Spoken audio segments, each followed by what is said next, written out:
24, a team that is just one win away from winning it all. And we have them going with the big man here, Mike. Yeah, they're going to, Adam has him taking a player that may have been a lottery pick in the late 90s, early 2000s, and that's Terrace Reed of UConn. Just because of his physicality, the brute strength, the old school feel to his game. He's built like a tank. He's an elite and committed screener, very good feet in the paint and always active on the glass. He was the best big man in the NCAA tournament. He averaged just over 19 a game and 13 rebounds in March Madness. He dominated in one-on-one situations, including against guys like Patrick Gungba. And he's just a bully of a power forward. He only took seven threes in 4 college basketball seasons. So you kind of think about like player comp wise, the little Day'Ron Sharpe or the little Al Jefferson, but a winner. Plays extremely hard. He's going to be a dominating rebounder and a committed screener at the next level. He could be one of those elite role players we look back in 4 or 5 years in the NBA. All right, and of course, Mitchell Robinson going into free agency this year, so very likely that the Knicks could be targeting a big man. Let's get a quick recap here, 17 through 24 in the first round of Fink's latest mock. Of course, we saw Christian Anderson, Cameron Carr, then Bennett Sturts going off the board at 21 to the Detroit Pistons, and Koa Pete going at 22. All right, so we are hitting the home stretch of our NBA mock draft. So what's the deal with the Lake Show as they plan for the future? The Lakers are on the clock. We'll be right back.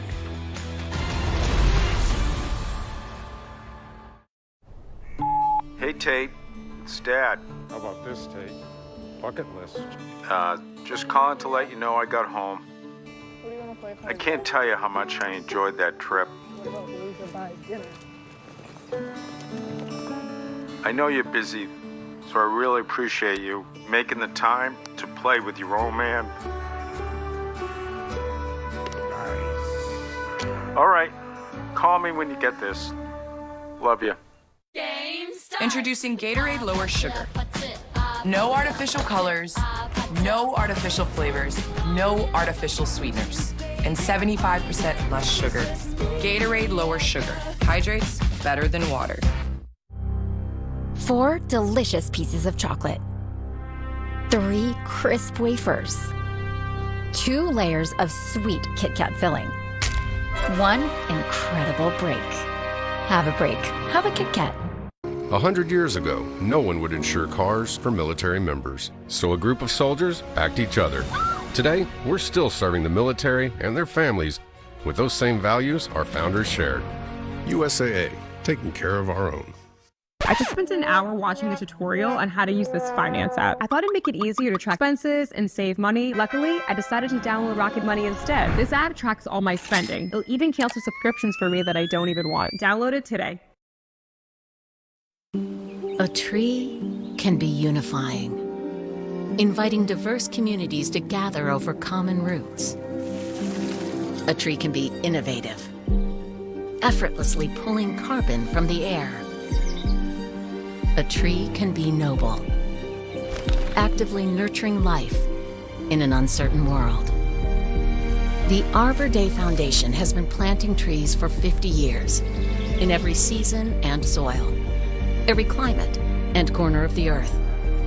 A tree can be transformational, helping us turn local action into global impact. That's why now is the time for trees. Lots of trees. Let's tell the world everything a tree can be. Because a tree can be a solution. Let's put millions of solutions in the ground together. And there it was, the first great American yell, echoing like a sonic boom across history. This country didn't tiptoe onto the world stage. Hell no. We were born loud. Liberty is loud, baby. Something to say? Say it. Something to prove? Prove it. Because in this country, in loud we trust.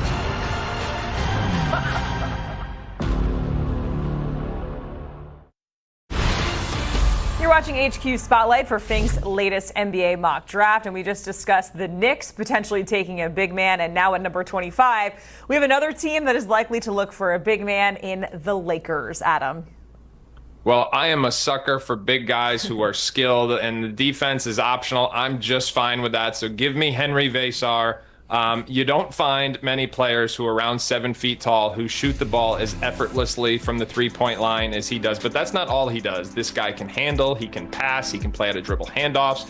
He's turning the corner with force and attacking the rim with a little bit more just animosity than maybe he has in the past. Now, defensively, it's a bit up and down. The rebounding counting stats are okay, but even that can be inconsistent, and he's got to get stronger. He was under 230 pounds at the combine. That is not enough muscle mass, but again, 7-footer who can shoot. Give me some spacing around Luka. Sign me up. All right, now we have the Nuggets at number 26, and in the commercial break, MOD, your comp for this gentleman, you're very excited to share it with Adam. So I'm excited to sit back and hear what you got. Oh, now the pressure's on and I'm really nervous. But, so you go from 7-footer to a 6'1" elite scoring point guard and Stanford freshman Ibuka Okori, right? It's about 6'1.5", but led the ACC in scoring, 23 a game, shot 35% from three. He had 8 games of 30 or more points. That was most in college basketball. And he easily breaks down defenders with his handle, lightning fast first step.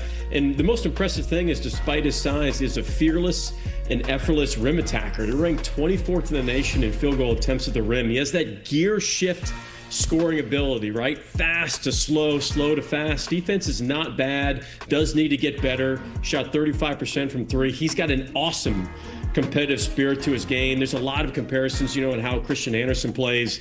And Fink, I was looking at this, I'm like, a little Colin Sexton, a little Rod Strickland for Okori. Ooh. Adam, a quick grade for the comp. I like that. Okay. I like that. All right. First Steve Francis, now Rod Strickland. It's a party.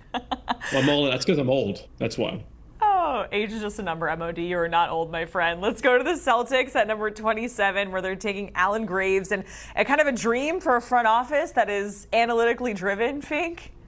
Oh, 100%. Alan Graves is the answer to whatever math question you want to ask about this test, and every algorithm just loves him. The basis for that, if we can just kind of distill it down to this, is he overlaps categories which typically are not correlated. Like, he's great with defensive stocks. He's also great with assist to turnover ratio. He's great with offensive rebounds, and yet he makes threes. So while this is someone who only started 4 games last year from Santa Clara, it is the unique overlap of the Venn diagram, if you will, when it comes to the ways he can impact games, which has a lot of analytics people believing he could be a real sleeper in this draft. The fact that he stayed in the draft and turned down $5+ million from different colleges suggests he feels really good he's going to be in the first round. All right, let's go to the Timberwolves at number 28. And it's a team that's really not that far removed from a Western Conference Finals appearance. And in this mock, Adam has them going with Isaiah Evans out of Duke.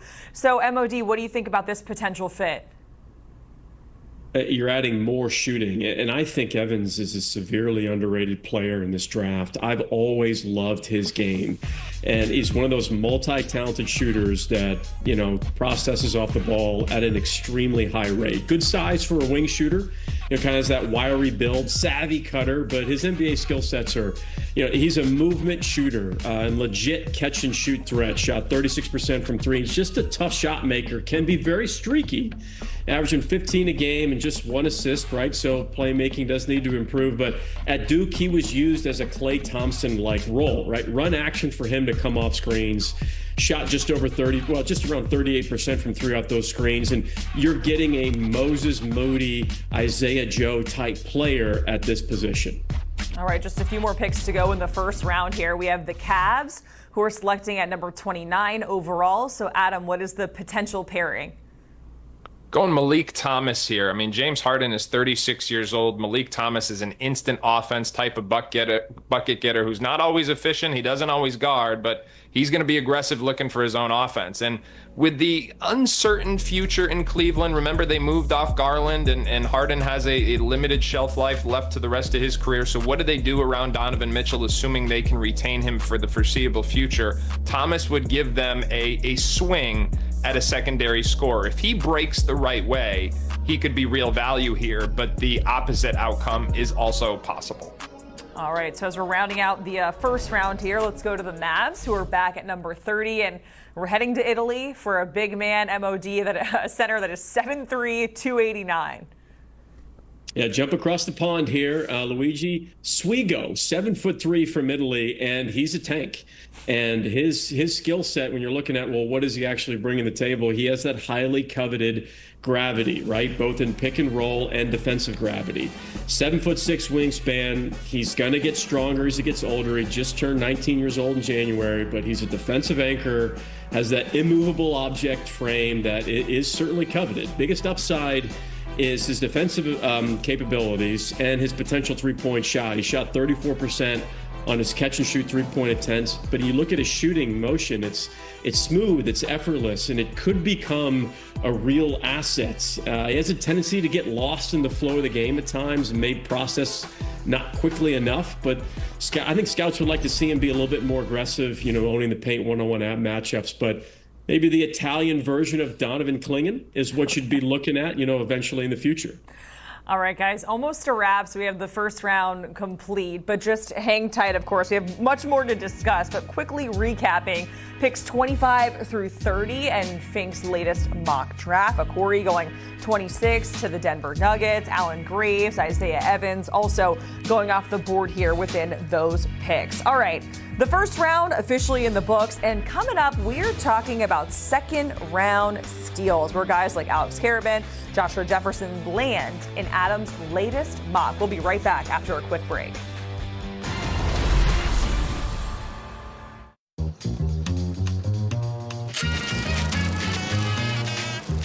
Don't sweat the technique. How much for what? 11. When kids start making money, Who's next? Chase can help them figure out how to manage it with smart tools and guidance from expert bankers. Wow. Now that's a first deposit. Let's get your account open. Eh? Maybe some. That's good for kids and good for parents. Chase, make more of what's yours. I am an American soldier. I serve the people of the United States. I will always place the mission first. Delivery. I will never accept defeat. I am disciplined, physically and mentally tough. I'm an expert, not a professional. I'm a guardian of freedom and the American way of life. I am an American soldier.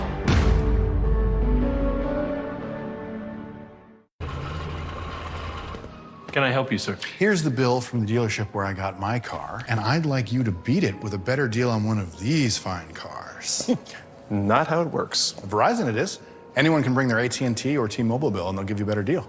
Isn't Verizon expensive? No. Better deal, best 5G network.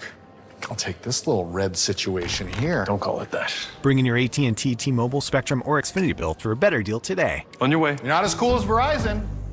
And this is an important step for all our employees. Blah, blah, blah, blah, blah. Certain you're a mule? Yeah. Are you for imprint certain? Oh boy. Certainty matters. So when you need the right high-quality promotional products, printed perfectly and guaranteed to arrive on time, that's the certainty of 4imprint. Wow your clients, nail your next event, or inspire your team by visiting 4imprint.com. 4imprint, for certain.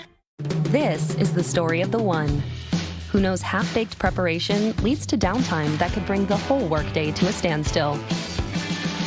That's why she relies on Grainger. With professional-grade products and next-day delivery, Grainger helps ensure her team, and a whole lot of donuts, make every day a little sweeter. Call, click Grainger.com, or just stop by. Grainger, for the ones who get it done. If they tell you I'm a traitor, it's the truth.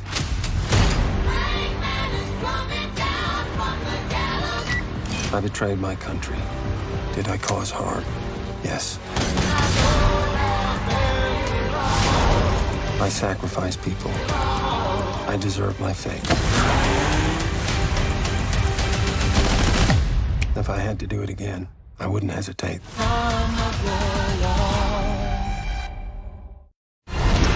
Back here on Spotlight, we're going through Adam Finkelstein's NBA mock draft. It continues. This is actually Fink's first two-round mock. So we're getting a quick glance at 31 through 40, and we're kicking things off with the Knicks, where, hey, Zuby doesn't have to go too far. We also have Alex Caravan going to San Antonio. So let's get back into it. We are back with Adam and Mike to talk second round steals, where the Knicks here going with the guy who's familiar with playing at MSG, doesn't have to leave. So why is this a big steal for the Knicks, Adam? Well, I think Zuby Ejiofor's got a very real chance to go in the first round. He really benefited from the amount of players, and particularly big men, who went back to college. Guys like Ruben Chinyelo, Flory Badunga, Motias Krivas never even declared for the draft. And those guys, I think, would have all potentially been higher than him on the depth chart. But as it stands now, he's got an NBA-ready body. He's a beast of a rebounder, and he's got more of a face-up skill set than I think the common fan realizes. He can shoot threes, but he's also a big-time passer. Most of all, this guy's just an alpha competitor. You put all those things together, he's going to stick on a roster. And if you can find a guaranteed NBA player in the second round, you run to the podium. All right, the next deal we're talking about is the Nets at number 33. MOD taking Joshua Jefferson out of Iowa State. Yeah, Jefferson finished second in Ken Palm's Player of the Year rankings. He has one of the highest IQs out of any player in this draft class. A very intelligent defender. And the way I would like to describe it is if Braden Smith is the best passer in this draft class, I think Darius Acuff is the second best passer in the draft class. Joshua Jefferson is the third best. And I think his shooting has gotten better throughout the course of his career, but he has that very unique and good combination of toughness, strength, and speed at the power forward position. I could absolutely see Jefferson actually sneaking into the first round here. Okay, now let's go to the Spurs at number 35. We're in this mock. They're taking Alex Caravan, who could be linked back up potentially with his former UConn teammate, and Stephon Castle, MOD. Yeah, I mean, this is, we talked about winning DNA earlier in the first round. Nobody has a better winning DNA than Alex Caravan. What you're getting is a player in the next level that is a catch and shoot threat, right? 37% from three. So he's an NBA ready shooter, has a very high IQ. He tested way better than expected at the combine, finished top 25 in vert, three-quarter court sprint, and the shuttle run. He made huge strides in his standing vert from the last time he tested at the combine. 2 national titles, 3 Final Fours, first team All Big East. You know, give me Mr. Fundamental and Caravan in the second round. I think he could have a 10-year NBA career. Couldn't agree more.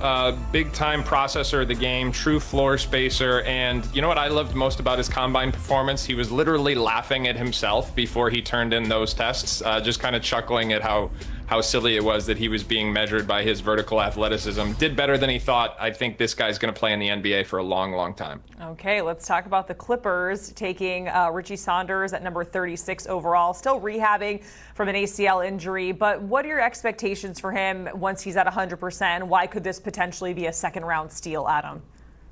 Well, I think when you start to look at the players that fill out the bottom half of NBA rosters, no one's saying that Richie Saunders is going to be a dynamic creator or even an all-star. But what I am saying is you have someone who has translatable positional size, an NBA-ready physique, and has a clear niche with his ability to shoot the basketball and create spacing, not just because of the gravity he has as a shot maker, but because he understands spacing. He understands ball movement. He has played in an NBA-centric system at BYU for Kevin Young. And because he's older and because he went down with that ACL injury, I think people are underestimating how high NBA scouts are on Richie Saunders. He's another one that I think you'll find a team who's going to invest in and then be willing to be patient with, make sure he's fully rehabbed. And I think you're going to see Richie Saunders playing in the NBA, just like Alex Caravan, for a long, long time. Yeah, if you gave a 38% three-point shooting percentage on Alex Caruso's game, that's what you would get with Richie Saunders at the NBA level. I am exceptionally high on Richie Saunders playing in the NBA. I think everybody in the NBA, from a scouting perspective, we're talking about him last season. Extremely intelligent and active defender. And we talked about the three-point shooting and the IQ. This is the ultimate and best steal of the second round when Richie Saunders falls to the second round. Whichever NBA team gets him, it's going to be the biggest steal of the draft. Okay, so the last guy that we're talking about here in terms of second round steals is going number 48 over to the Mavs in this draft. That is Jaden Bradley out of Arizona. So, Mike, what are your expectations for Bradley at the next level? And tell us more why this could be a big steal as well for Dallas. Yeah, ultimate backup point guard, right? He's not an elite three-point shooter, but he's not a bad three-point shooter. Nobody talks about his handle, yet he never turns the ball over, and it's very strong. He was Big 12 Player of the Year, but nobody talked about him as being Big 12 Player of the Year throughout the course of the season. He was like an elite role player at Arizona. He just understands how to win. He processes the game at a very high level. He is a very, very good on the ball and off the ball defender with a tremendous amount of toughness and maturity. This is the guy that you get and say, you know, we need a backup point guard in this spot who's not going to make mistakes and run the team. That's your guy. That's Jaden Bradley. All right, there you have it. Adam Finkelstein's NBA mock draft. It is complete. His first 2-round mock, by the way. The guys are going to hang tight. More to come in just a moment, but we do want to get a quick look at picks 49 through 60. These are players that we have not yet discussed. And just a reminder, you can find Adam's full mock right now over on CBSSports.com. So make sure you check it out. Of course, we're going to be right back here on Spotlight after a quick break. We're going to hear Adam and Mike's biggest takeaways on the mock. That's coming up next.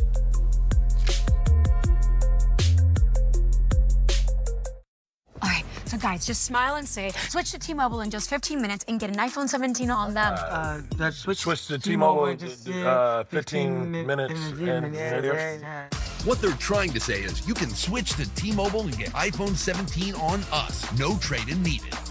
Why can't we just say cheese? Okay, cheese. Plus, T-Mobile customers had the lowest wireless bills versus the other big guys over the past 5 years. I'm switching. And saving. I'm switching. And saving.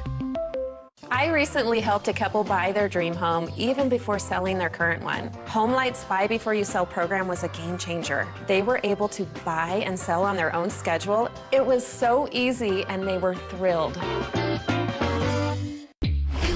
NetCredit is here to say yes, even when other lenders won't.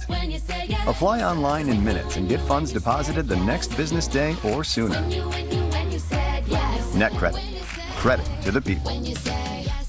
Mental health and learning disorders are the most common illnesses of childhood and adolescence. 1 out of 5 young people struggle with disorders like depression, dyslexia, ADHD, OCD, eating disorders, and anxiety.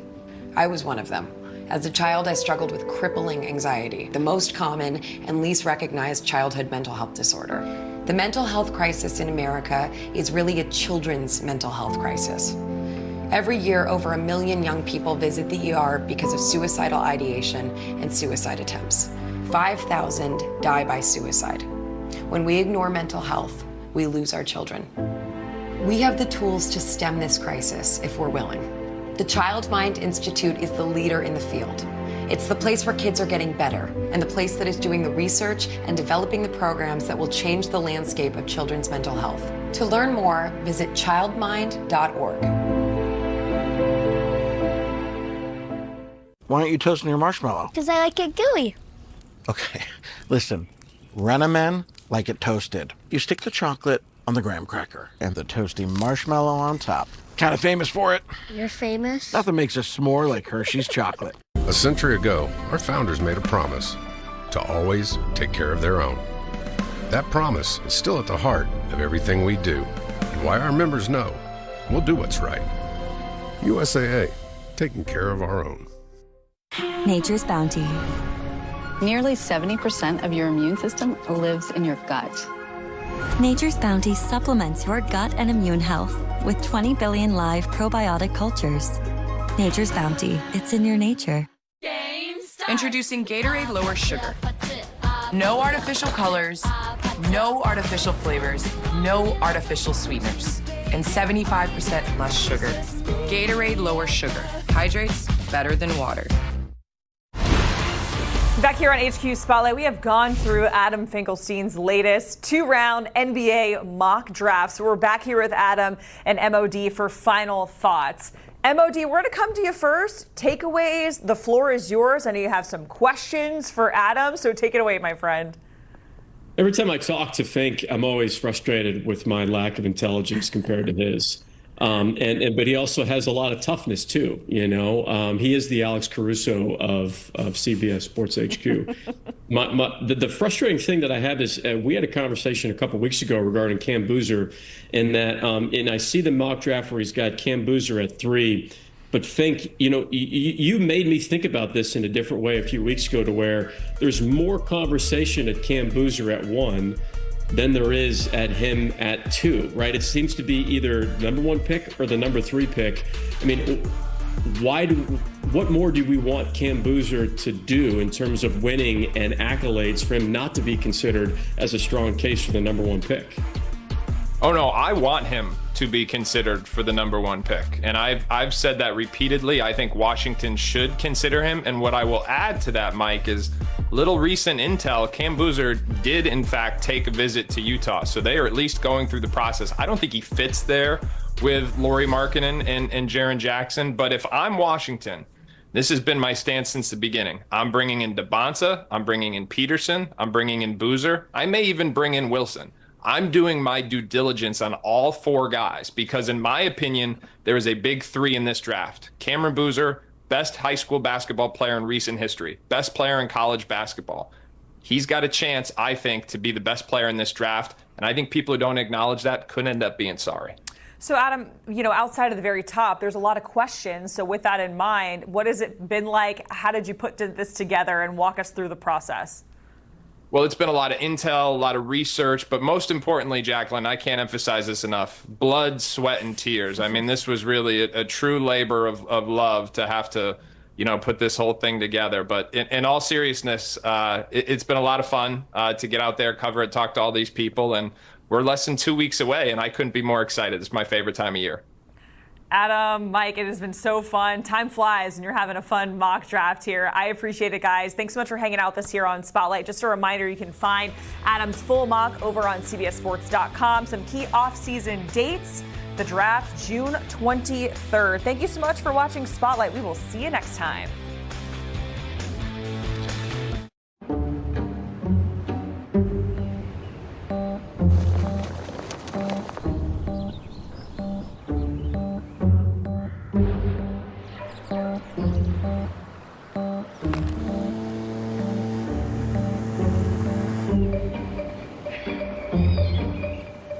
In a game of variables, consistency starts with Titleist.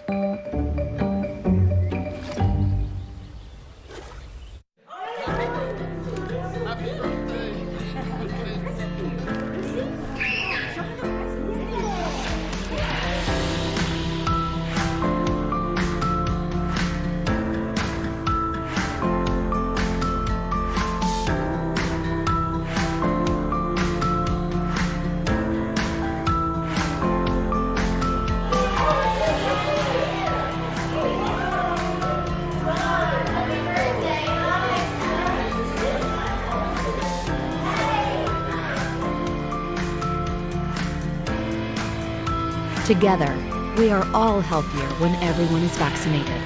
Let's get together. Let's thrive together. Talk with your pediatrician today about COVID-19 vaccination.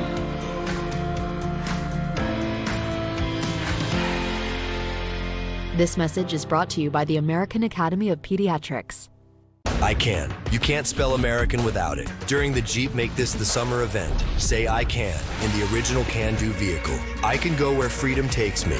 I can bring the whole crew and everything that comes with them. And in America's most patriotic brand, I can take it all in. You can do anything in the new Jeep brand lineup during the Jeep Make This the Summer event. Right now, during the Jeep Make This the Summer event, purchase and get 0% financing, or get $1,500 total bonus cash allowance on most 2026 Jeep Wrangler models. Introducing Gatorade Lower Sugar. No artificial colors, no artificial flavors, no artificial sweeteners, and 75% less sugar. Gatorade Lower Sugar. Hydrates better than water. 100 years ago, no one would insure cars for military members, so a group of soldiers backed each other. Today, we're still serving the military and their families with those same values our founders shared. USAA, taking care of our... They say getting a shot at a championship doesn't come around too often, but work hard enough, and it might just happen. A title is within these finalists' reach. The Intercollegiate Women's Singles Championship is next from Green Bay.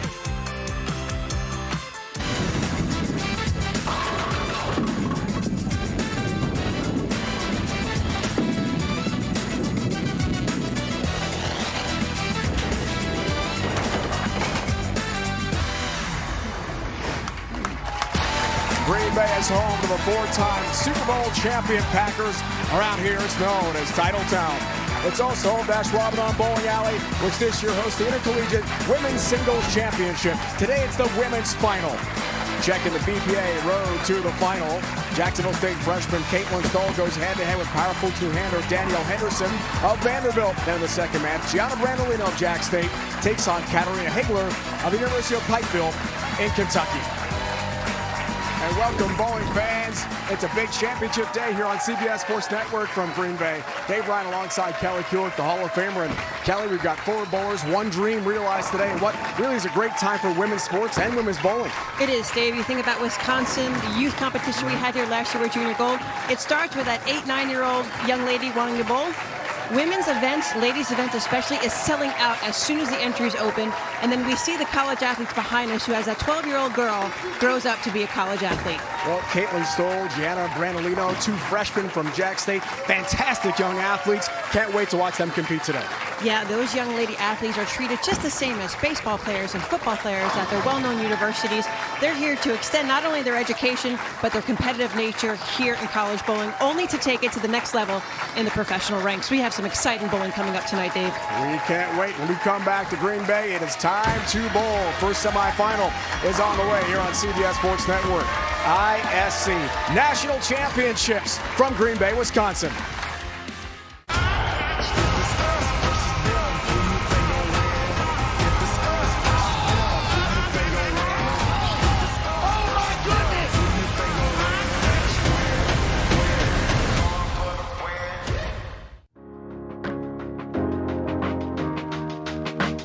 Passing my love of bowling down to my daughter has been a gift, and I'm praying that one day she becomes better than Dad.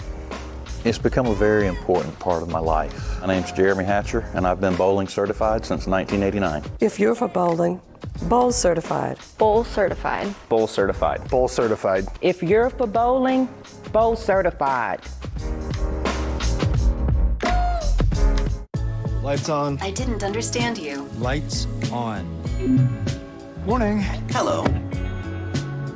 I'm so tired of being alone. Black coffee, no sugar. Enjoy coffee. Instead of building new ways for machines to talk to people, Chase is building new places for people to talk to people. Hi, welcome in. Hi. With tech that's actually helpful and 5,000 branches in 48 states. Chase, make more of what's yours. Hey, Tate. It's Dad. How about this, Tate? Bucket list. Just calling to let you know I got home. What do you want to play for? I can't tell you how much I enjoyed that trip. What about loser buy dinner? I know you're busy, so I really appreciate you making the time to play with your old man. All right. Call me when you get this. Love you. I can. You can't spell American without it. At the Ram Make This the Summer sales event, say I can in a Ram truck. I can tow what others won't, power through anything, depend on it for everything, and I can back it all up better than anybody. You can do anything this summer with a great deal at the Ram Make This the Summer sales event, because nothing stops Ram.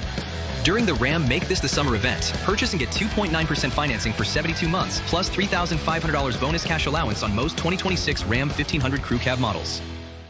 When you need your sports news all the time, we've got breaking news to bring to you. CBS Sports HQ hits every highlight from all the sports that matter to you. We're bringing you that breaking news right here on HQ. CBS Sports HQ, streaming free 24/7. The Intercollegiate Women's Singles Championships on CBS Sports Network is sponsored by Kegel, built for bowling. By a future for the sport. The USBC and BPAA are working together to build a future for the sport of bowling at all levels. Visit bowl.com today to find out more. And by Storm, the Bowlers Company. Looking forward to this first semifinal here in Green Bay. ISC Women's Championship Day. All right, Kelly, time now for the future for the sport oil pattern. Tell us what these bowlers are competing on. Gladly, Dave, the women's singles competition, I call it the Frankenstein pattern. Where that arrow is pointed out is a speed bump. We have the white arrows lining the path to the pocket. Danielle Henderson, with her higher rev rate, might tweak inside of the rest of the young ladies, but if you notice the pattern has some familiarity, it's because it's very similar to what the men bowled on the PBA Tour at the U.S. Open. Scoring pace is medium. I expect straight shots to the pocket, controlling the 1-3 at all times. Hopefully the scores increase and we have some great competition ahead of us on this 45-foot length pattern. We move ahead now to the 5th frame.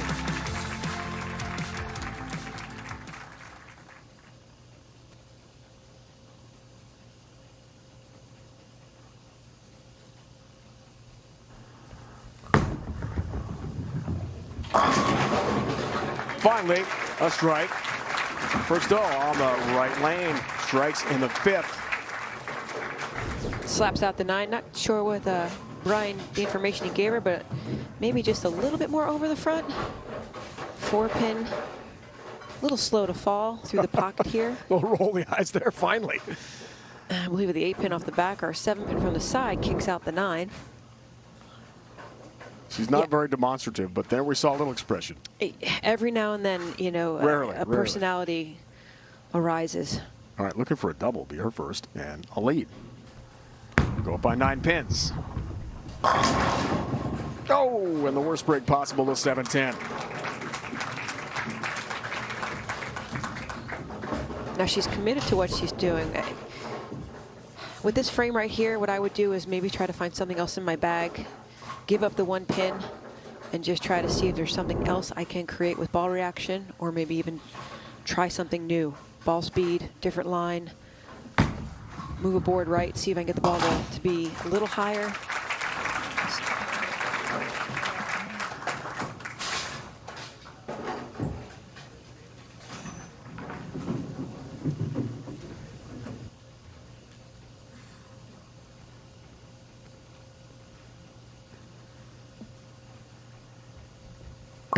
Danielle told us this week, I hate to lose. She's not really fiery or emotional, Kelly, either in the lane, but man, is she competitive. No, and I think that's what we teach these young athletes, to try to just kind of keep their demeanor very calm from shot to shot. Standing about board 6, big step left on the first one. Sliding 12, yeah, last time she was a little bit deeper. Looks like a touch more ball speed, keeping that 8-9 in her target. Looking for the first double in the match in the 7th frame from Danielle. That's right, big opportunity, and tattoos the rack. There's some emotion. And the gap widens. She struck in the 4th, 6th, and 7th as the double.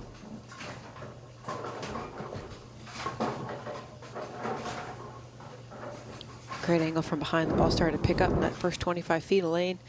Stays on line. Caitlin must find an X somewhere on the board coming up. Danger time.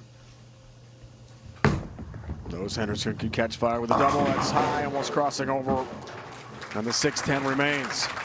A little shocked by that reaction. I think she's been high, then light, high, then light. That time really, really high in the pocket.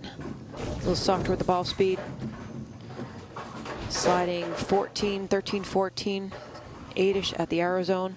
That ball just huge change in direction in the back part of the lane.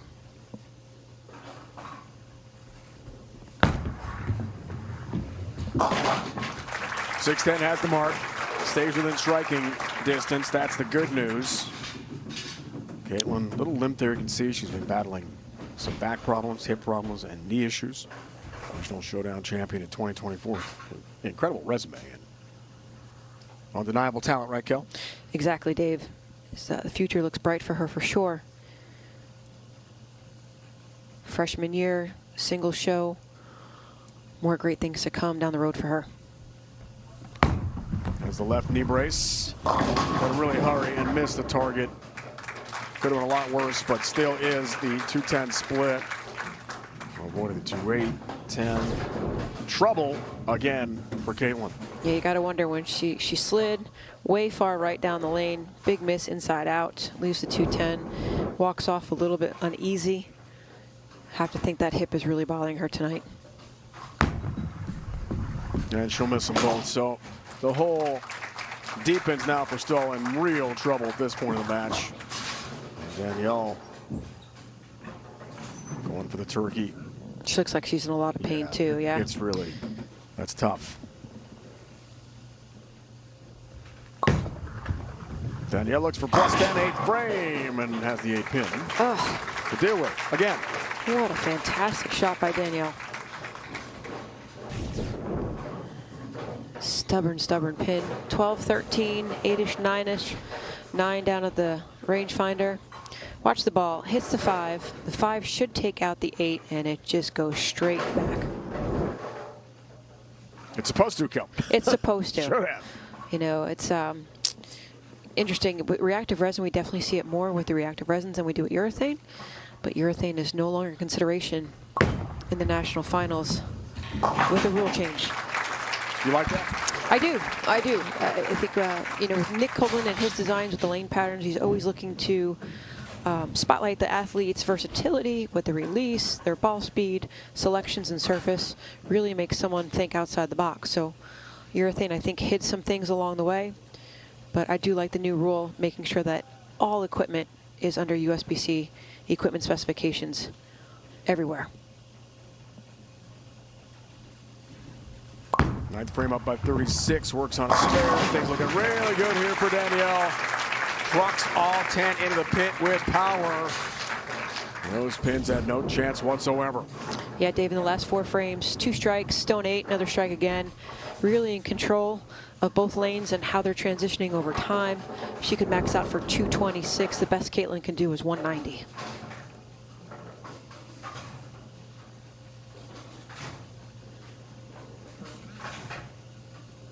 Stat pack numbers for you to break it down.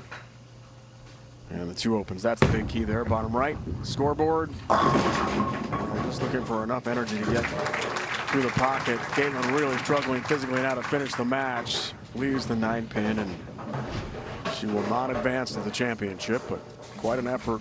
First of all, get this far, tremendous bowling, and with the health issues to get through this match, not easy. Yeah, again, Dave, don't forget she averaged 220 for 9 games, you know, on a tough lane pattern.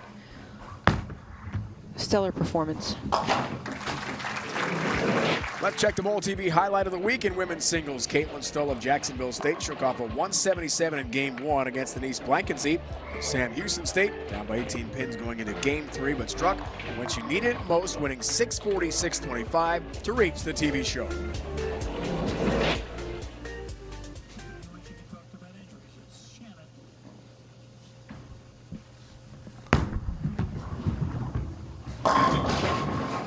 It's a good shot, 4-pin stands. She'll get great advice, of course, from Shannon O'Keefe. And Bryant, her husband, who helps run the Jack State program. You know, Dave, I just noticed in her physical game, as much as I've gotten to watch Caitlin bowl, when you watch her slide, it's almost like her knee flares out to the outside, to the left. And maybe that's where it's just causing so much of that tension on her hip, causing to the injury to really make her feel so out of sorts. 5 steps. You can see her start to slide, and then see how the knee buckles out to the outside a little bit, and then retwist again. Might just putting too much pressure on that hip.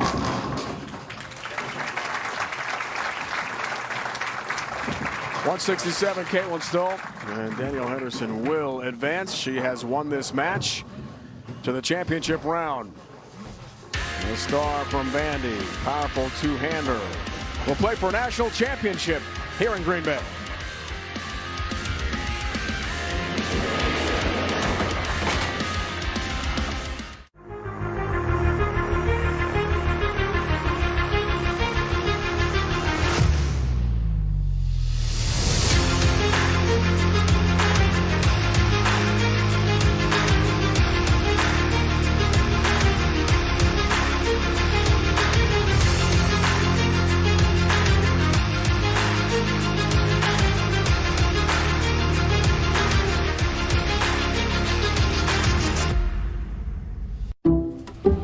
Protecting what you care about is important to you, so it's important to Allstate. That's why we have a plan to protect just about anything, like this car. Up, up. And this awesome bike. The stuff in that apartment you're renting, it's protected. This golf cart, it's protected. Hey, don't worry, that phone's protected too. Protection for just about every part of life, no matter what kind of life you have. If it's important to you, it's important to us. You're in good hands with Allstate. Good boy.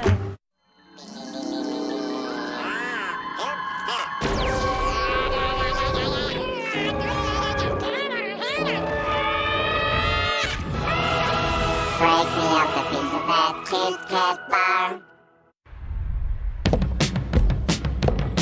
Greatness doesn't happen overnight. It happens every morning. An excellent source of protein and fuel to start whatever's next. Quaker, official sponsor of FIFA World Cup 26. Do you suffer in pain? Are you stiff, tense, or less active than before? Introducing the EasyWell Remedy Massage System that combines the incredible effects of vibrational therapy, targeted deep tissue shiatsu massage, plus soothing infrared heat. A triple fusion of therapeutic experiences. Full body vibrational therapy increases blood circulation and reduces inflammation. Look at these beads moving from the powerful vibrational motors. It's like 1,000 little fingers just vibrating my body from head to toe. Infrared heat penetrates deep to reduce pain, soothe, and relax. Remedy gets in there and helps deal with the source of the pain, so you feel much better. The Ultra Shiatsu pillow with 6 infrared heated nodes mimics a professional massage. Plus, it's detachable for deep relief anywhere you need it. It's just something that you're gonna have to feel for yourself. Experience the true remedy for your pain and stiffness. Call now. When you're bringing your team together to connect and refocus, 4imprint helps your brand look polished, unified, and ready for what's next. For personal service, design, expertise, and unmatched quality. Visit 4imprint.com. 4imprint, for certain. This is the one who can fix nearly anything and turns to Granger, who has almost everything. Few may see him, but he's the one that keeps it all on track. The industrial-grade products you need. Call, click, or stop by. Granger, for the ones who get it done. Back to the iconic Bowling Center. That's Ramadan Bowling Alley in Green Bay. Bowling from Lambeau Field. Oh, it's great to be here. For the spot in the Intercollegiate Singles Championships on the line, we move ahead now to the 5th frame.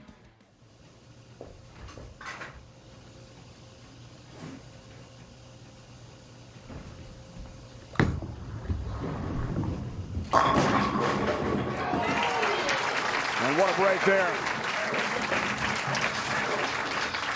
Shit, pins going everywhere. Almost had the 7-10, almost had a single pin, then nothing.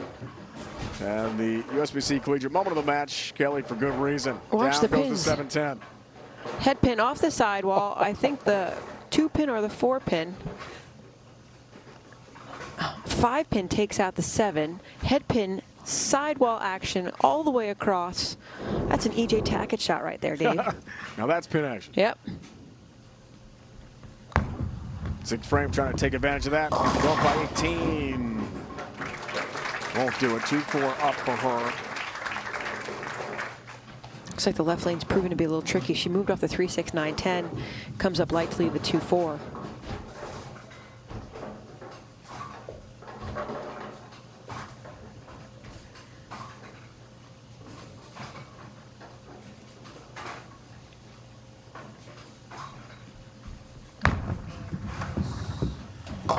Two-4 has enough.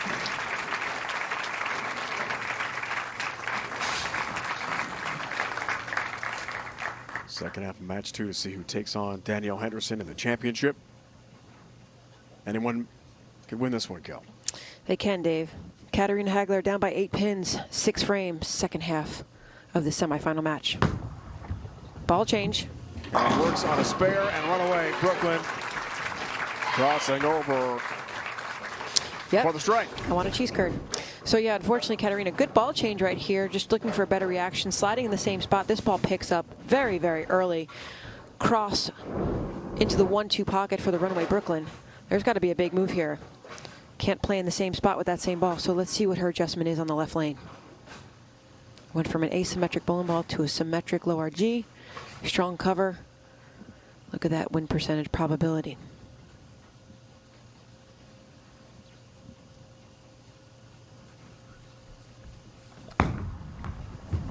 Hagler left lane, again crossing over, another Brooklyn strike back-to-back.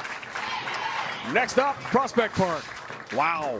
Well, when you're unsure, you're unsure. So she's sliding right here at board 11, 12, 6, 7-ish. That ball has no chance to find the length towards the 1-3 pocket. I'm curious what her big move is going to be. Danielle and Gianna both have been hovering around that 9, 10, 11 area at the arrow zone. Gianna looking to put a strike on the board in the 7th frame. Which she does. Her 7th frame works on a spare. Keep things very interesting now. Chance for a lead by 8 with a strike. Yeah, those 2 crossovers brought her right back into this match. I mean, Gianna must be sitting on the bench. Kelly saying, wait a minute, there's 1 Brooklyn, but 2? Yeah, different lanes? Many times matches have been won with lucky breaks. We've seen it all through many, many telecasts on CBS Sports Networks. Gianna's just going to keep going through the motions and execute each and every shot. Fantastic freshman season leaves the bucket. That thing shift again. Yeah, and for me, I'm thinking 8th frame, right? She's going to have to finish on this lane. That 3, 6, 9, 10 was high. I wonder if she just felt like she threw it bad and maybe made a move off a bad shot. Off her hand, I thought it was good. But last 2 shots back-to-back on this lane, she left the 2-4 and now the bucket.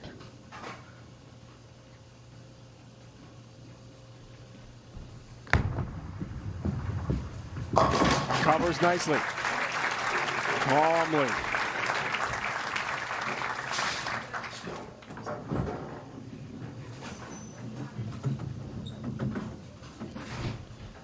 Stat pack.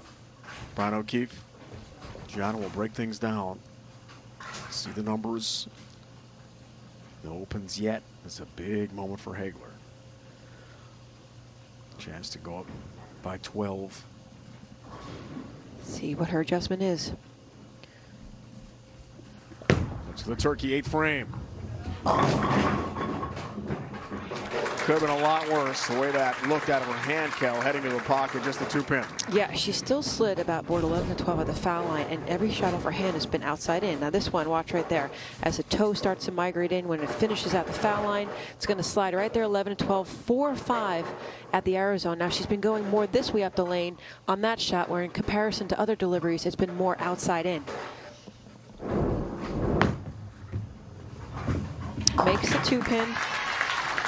Usually on the longer pattern, say what we like to see the bowlers do is parallel in. So they're making 1 and 1s, 2 and 2s, 3 and 3s, something to keep the head pin still in front of them. Not a lot of angle change with the length of the pattern. So high, high, crossover Brooklyn 2 times. Slides the same spot, but the release point is different, going more up the lane. This is a big shot for her right here in the 9th frame.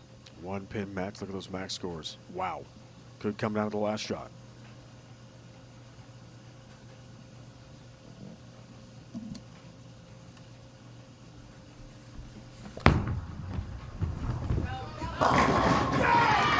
Enough.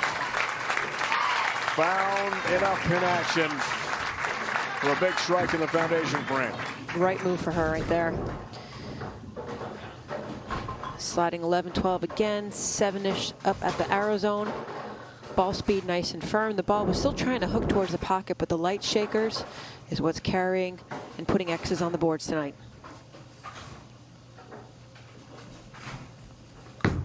Gianna trying to respond, works on a spare. Her 9th. Trouble. 4, 7, 10. Split, pays the price. Yeah, bad break for Gianna. And all because the ball off her hand, she made the right move. You can watch in the first 25 feet, you'll see the ball start to pick up. Sliding 15, 16, right about there. Ball picks up really quick and then even accelerates more as it finds more friction in the back end of the pattern. 4, 7, 10. Disastrous open. And it opens the door for Hagler with a 15-pin lead. Well, like you said, Dave, to be determined. 1 more frame left for each bowler. Gianna can strike out for 202. And all depends on what she will force Katarina in the 10th frame to show up. Ball change here on the left lane.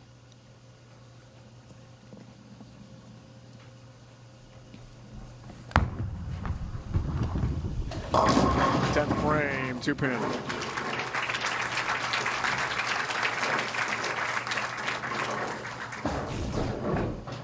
See from my back angle, the ball just kind of wiggles a little bit, like a little fishtail. Starts a hook, then it skids again, then starts a hook again.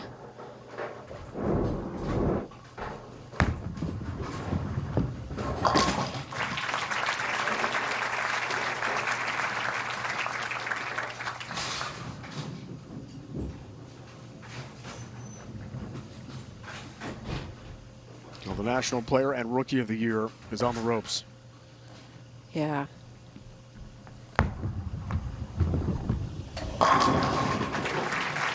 That was a better move. Looked like she paralleled a little bit further inside. 192 score for Gianna. Katarina, all she has to do is just keep the ball on the lane, grab some pins here. And she'll be okay. Needs 8 for the win.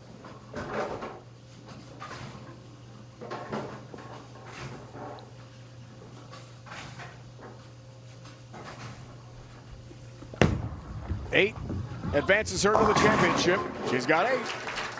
And she'll win and move on in her first ever TV appearance.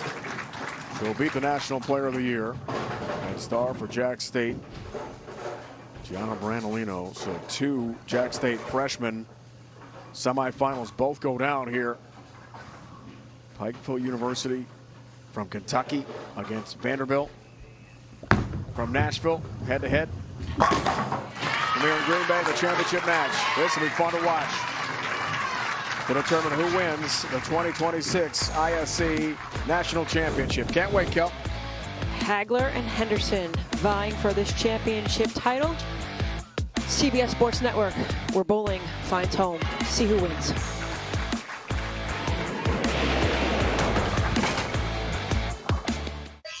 Yeah, bowling. Such a well-oiled machine of mischief for the masses. The Egyptians made bowling the sport of pharaohs, and yet bowling said, no, I am for him, for her, even that guy. Yeah, don't do that. You light the stage for us. You bring the encouragement, and all you ask in return? What's your shoe size? Don't go boring. Go bowling.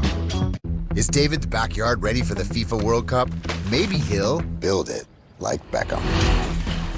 Brilliant move here. David's going to the Home Depot for the assist. David can flip it like Rich. Paint it like Patricia. Deliver it like Dan. My beehives. This is so relaxing.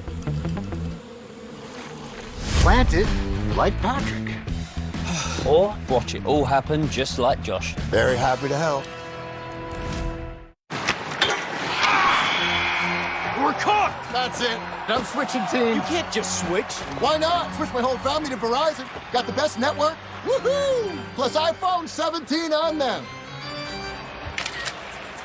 Opie? Worst game I ever seen, but the best deal.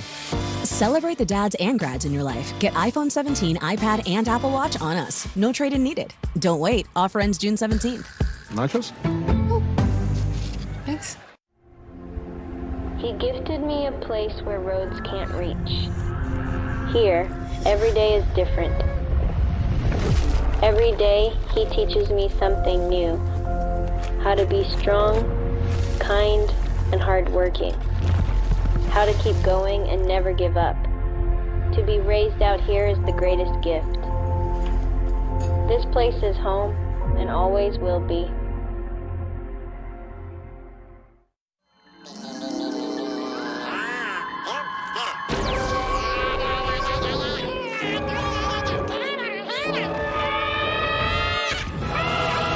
Break me up a piece of that Kit Kat bar. Behold the DQ $7 meal deal, built to satisfy. Full-sized foods that really fill you up. Upgrade to a small blizzard for just $2, like the limited time drumstick with peanuts. DQ, happy tastes good. Nature's Bounty. Nearly 70% of your immune system lives in your gut. Nature's Bounty supplements your gut and immune health with 20 billion live probiotic cultures.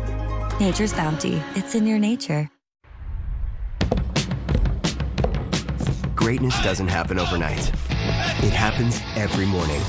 Whole body nutrition and fuel to start whatever's next. Quaker, official sponsor of FIFA World Cup 26.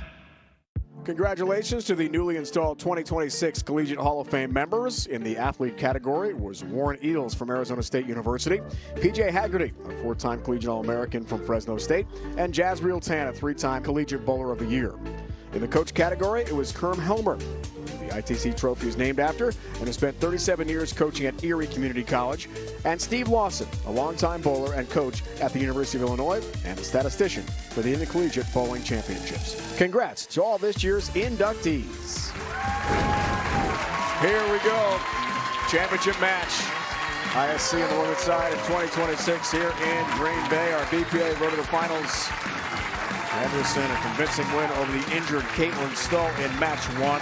And then Katarina Hegler, very impressive over the National and Rookie of the Year in John Randolino from Jack State. So 2 stand Kelly, 1 will win. This should be fun. Yeah, the 13th and 14th seed from match number 1 all the way here to the final championship round. Katarina, 6-time Bowler of the Year. High school between the Miami Herald, Sun Sentinel, and High School Sports Awards. Own the state of Florida. In her high school career before heading to Pikeville. Gets us started just enough on the left lane.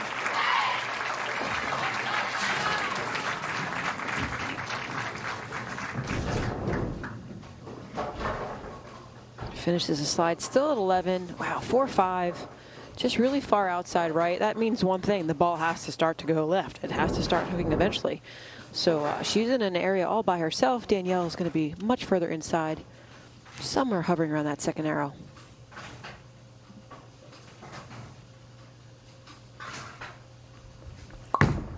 First offering, Henderson, championship match. Perfect. Just to the outside, that board 8-9. Continuing where she left off. Like her foot tempo. 1, 2, 3, 4, 5. 10 straight back in the pit for Danielle Henderson.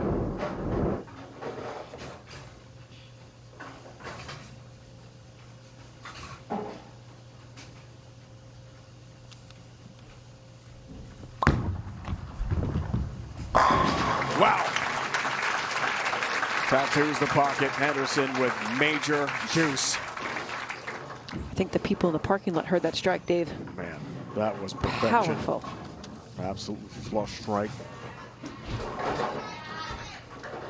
And we talked this week about her power with 2-hand, the rev rate, the ball speed. She said, I got to be a shot maker at times, but my bread and butter is power.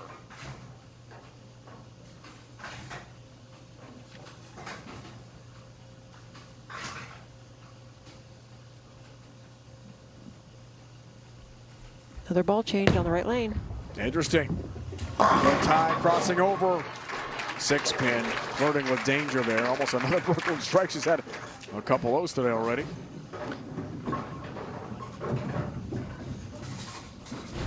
Katarina, she struck on the first ball.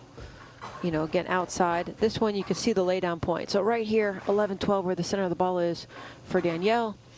For Katarina, right around 6-7. Center of the ball for her. Almost 5 boards difference. Now the ball change, she threw a strike, looking maybe for a cleaner pearlized cover bowling ball, something that's just going to get through the front a little bit easier. But she's going to switch back to the other ball on the left lane. It's not uncommon to see bowlers use 2 different pieces of equipment, 1 on each lane.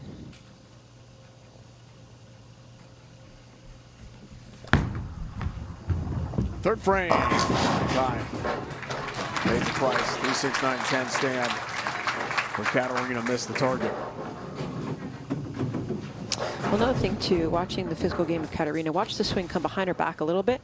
And then as she starts to come forward, the ball isn't going up the lane. It's just kind of, her natural tendency is to rotate early. So the angle starts to go outside in much faster than if the ball was traveling off her hand and more directly up the par of the lane. I would also think she should start migrating further inside. Ooh. Big miss. think she's dancing with the part of the lane that is starting to be unpredictable.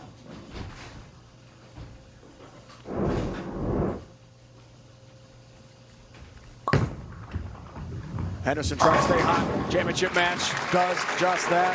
Has the first 3. I have to say, Dave, this is the most confident I've seen Danielle in all the times I've watched her bowl on television. She just looks new and improved.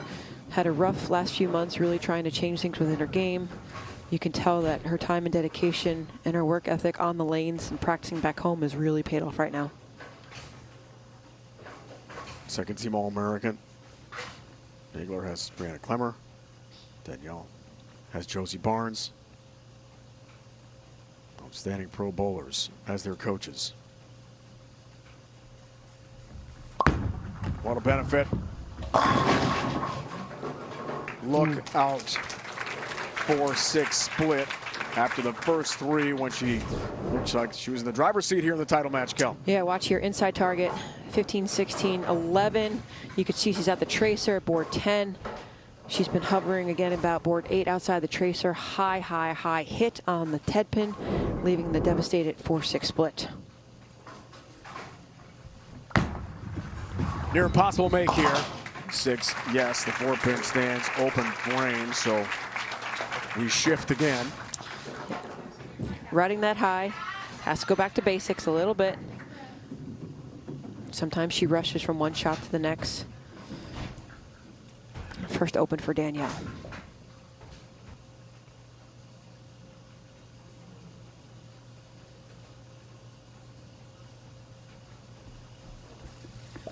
Forward for Katarina, trying to take advantage of that. Henderson open enough.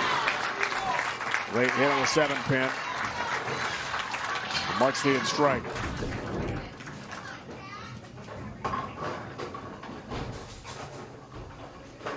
Board 12.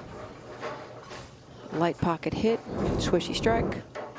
And Brianna's her coach too, but she's also been a great role model for Katarina. Someone she looks up to as well in everything she's achieved professionally and as a head coach of Pikeville. Rookie of the Year honors.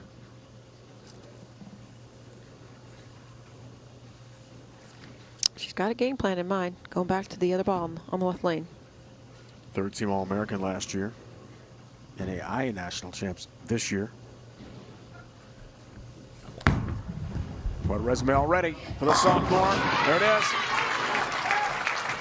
Big double. Right back in it. Family excited. It's 11 pins. Yeah, instead of using the oil, she's using the early friction to get the ball to pick up really, really early. Not change too drastic in direction.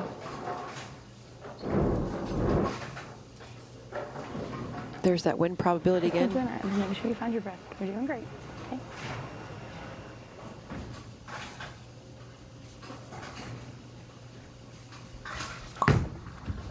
Now Danielle. Almost a 7-10, then almost a messenger getting to that 10 pin.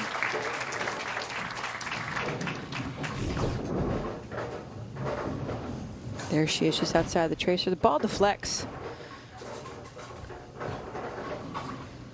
Hits the 5-pin into the 9-pin. 6-pin away from the 10. 1-pin stands. Have not seen her shoot a 10-pin yet.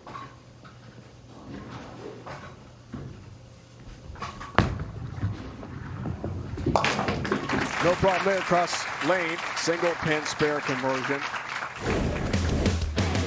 A new era in youth bowling has begun, and the USA Bowling program needs you. USA Bowling has free seminars, so you can learn the basic skills to teach youth bowlers the sport.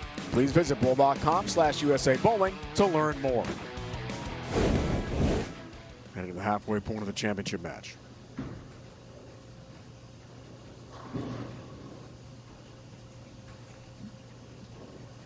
Brittany Hamilton won the ISC in 2011 for Vandy, the only other prior Vanderbilt champion.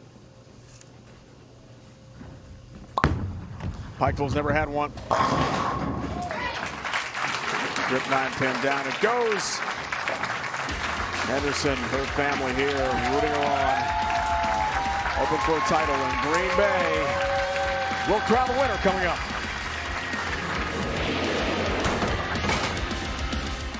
Still waiting for your printed league standings?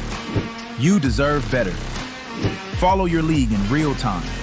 Live scoring, standings, detailed stats. Download Lane Talk. Start your free trial today. If your league isn't on Lane Talk yet, it should be.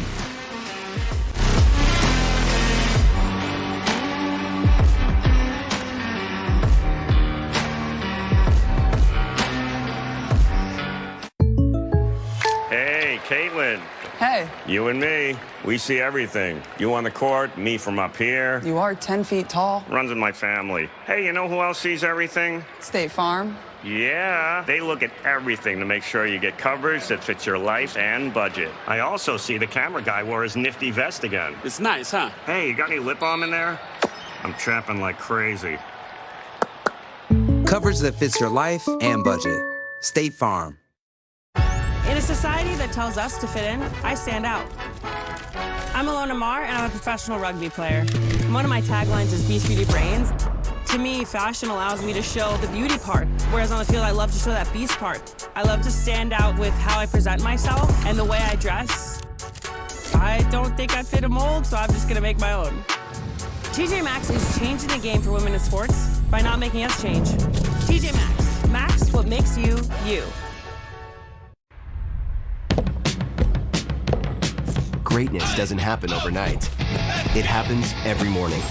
An excellent source of protein and fuel to start whatever's next. Quaker, official sponsor of FIFA World Cup 26. Why aren't you toasting your marshmallow? Because I like it gooey. Okay, listen. Renamen like it toasted. You stick the chocolate on the graham cracker and the toasty marshmallow on top. Kind of famous for it. You're famous? Nothing makes a s'more like Hershey's chocolate. Nature's Bounty. Nearly 70% of your immune system lives in your gut. Nature's Bounty supplements your gut and immune health with 20 billion live probiotic cultures. Nature's Bounty, it's in your nature. Behold the DQ $7 meal deal, built to satisfy. Full-sized foods that really fill you up. Upgrade to a small blizzard for just $2, like the limited time drumstick with peanuts. DQ, happy tastes good. A championship, that trophy, and a part of women's college bowling history on the line in our championship match. Sellout crowd. Oh, it's a packed house at Ashwaubenon here in Green Bay. Dave Ryan, Hall of Famer Kelly Kulick, our entire crew. About to see who's going to hoist that trophy in a few minutes.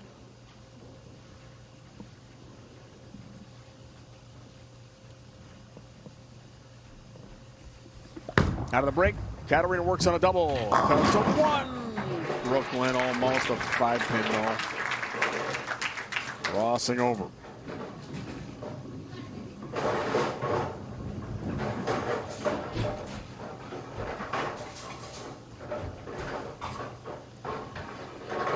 With all this time in between breaks, Dave, it's always challenging after commercial break to step up and take that first delivery. I know the older I get, it gets a little bit more challenging than it does for the youthful players in front of the camera right now, but always unique, that first shot.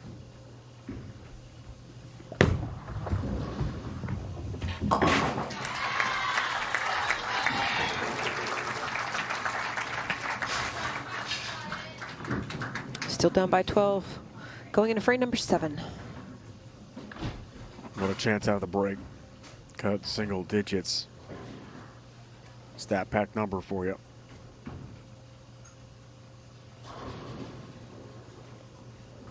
It's close. You can see Katarina just taking her thumb insert that she uses. Chopo thumb insert where she unscrews it out of one bowling ball to place it into the other bowling ball she's throwing on the left lane. Boy, has technology advanced in our sport.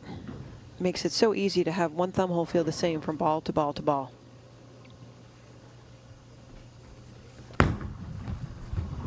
Left lane, Katarina. That could have been a lot worse. Baby split 310. And sees the deficit grow to 14 pins.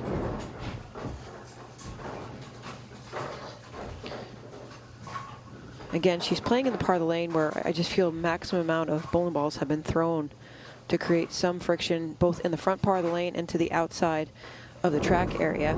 Danielle is considerably deeper than what she is, even though it's like 3 or 4 boards. But she's just really overcoming a lot of hook, skid, hook, skid. Big miss. Kelly 3-pin open frame. Devastating at this stage of the match. Just like that, it's 25 pins. Junior Team USA for Danielle. Tremendous youth career for her out of St. Louis, leading her to Jack State first. National champs team last year in Vegas. I didn't think it was there. If you want a ball change, just try. Transfer to Vandy. Big success trip, 10-pin for her. Lead expands now to 35 with a double. I know Danielle talked about being a lineman, and that's something she'd like to do when she graduates college. But if she does wish to pursue a career or even just a part-time job bowling professionally in the regionals and on the national PWBA tour, she definitely has the opportunity to create some successful moments for her. Next numbers, definite driver's seat for Henderson. Turkey here puts her up at 45. 8th frame. Double with 2-8. Not yet. Not yet. So close. 8th frame. She'll finish the match in the 10th frame on this lane. Just a little firm. Just a touch firm. Maybe a little bit higher in the push away. You can see she really accelerates at the bottom. Even though you carry that momentum from shot to shot, you still have to be consistent. Nick, with these patterns, again, just kind of describing, it's if the ball is 0.2 of a mile an hour faster, the reaction is totally different. If you miss inward or outward by 1 board, the reaction is different. It just shows how much repeatability is so important. Oh, the sleeper stands. 8-pin up, open frame, game changer. Whoa. Yeah, I think this is where Danielle said she's really been working hard to try to improve. 2-pin to the left side. The ball has to be on the right side of the 2-pin, so it won't deflect too much. Try to take out the 8, but the 8 stands by itself. So we've got another match again. Never know with these last 3 frames. Late opens making things very interesting here in Green Bay. 8th for Hagler. Right lane, crossing over. 6-pin, missed it.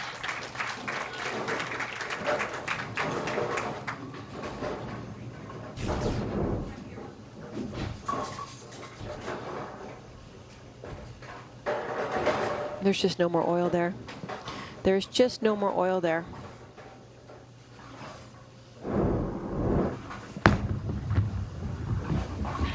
Six-pin got that. I'm just recalling, like in the matches, they're bowling 3 games each. That's 6 games total. These women now, this is game number 6 as well, yet with 4 different styles of bowlers on the same pair. So the transitioning is just all over the place. The only thing I think she could have done better or quicker right now is just to try to migrate inside a lot faster. Down by 21, 9th frame. Gotta have it. Doesn't get it. Double wood, 2-8. We've seen that a lot. The criminal justice major wants to get into forensic studies upon a graduation from Pikeville. U Pike Bears.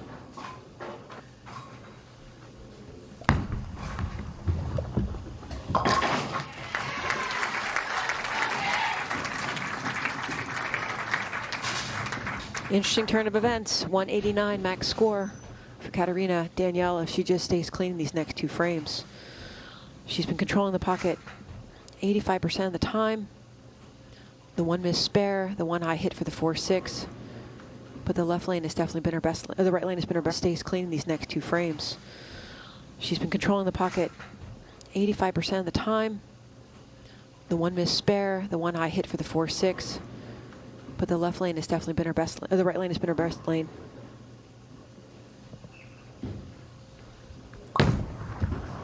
Foundation frame. All 10 down. A big shot to stay in the driver's seat. In control. Looking to wrap up a title. Really good composure by Danielle on the shot. Stays in balance the entire time. Waits for the ball to hit the pins. Remember, Dave, she said she hates to lose. Hates to lose. Spare 9 kill. It's all she needs for a national championship.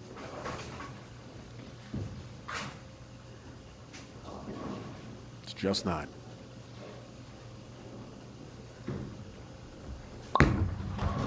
For a title. 8. Not there yet.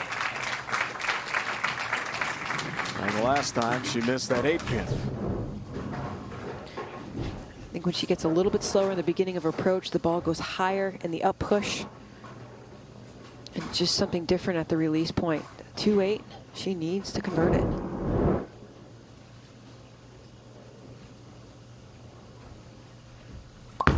She needs one. Got it.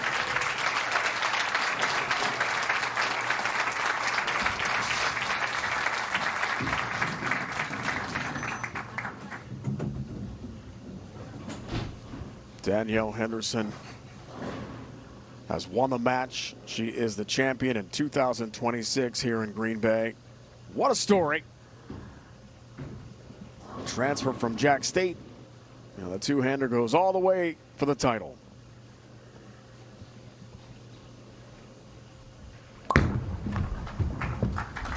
Congratulations, Danielle Henderson. Danielle Dynamite in Green Bay in 2026. She wins the ISC National Championship. I can. You can't spell American without it. During the Jeep Make This the Summer event, say I can in the original can-do vehicle. I can go where freedom takes me. I can bring the whole crew and everything that comes with them. And in America's most patriotic brand, I can take it all in. You can do anything in the new Jeep brand lineup during the Jeep Make This the Summer event. Right now during the Jeep Make This the Summer event, purchase and get 0% financing or get $4,500 total bonus cash allowance on 2026 Jeep Grand Cherokee models.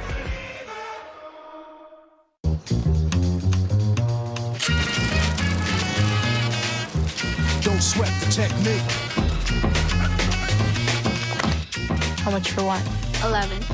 When kids start making money, Who's next? Chase can help them figure out how to manage it with smart tools and guidance from expert bankers. Wow. Now that's a first deposit. Let's get your account open. Eh? Give me some. That's good for kids and good for parents. Chase, make more of what's yours.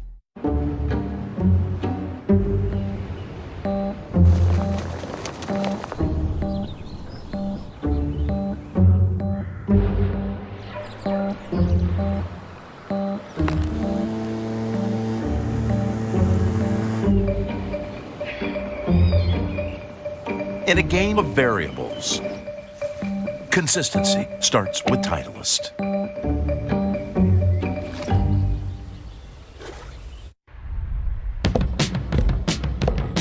Greatness doesn't happen overnight. It happens every morning. Whole body nutrition and fuel to start whatever's next. Quaker, official sponsor of FIFA World Cup 26.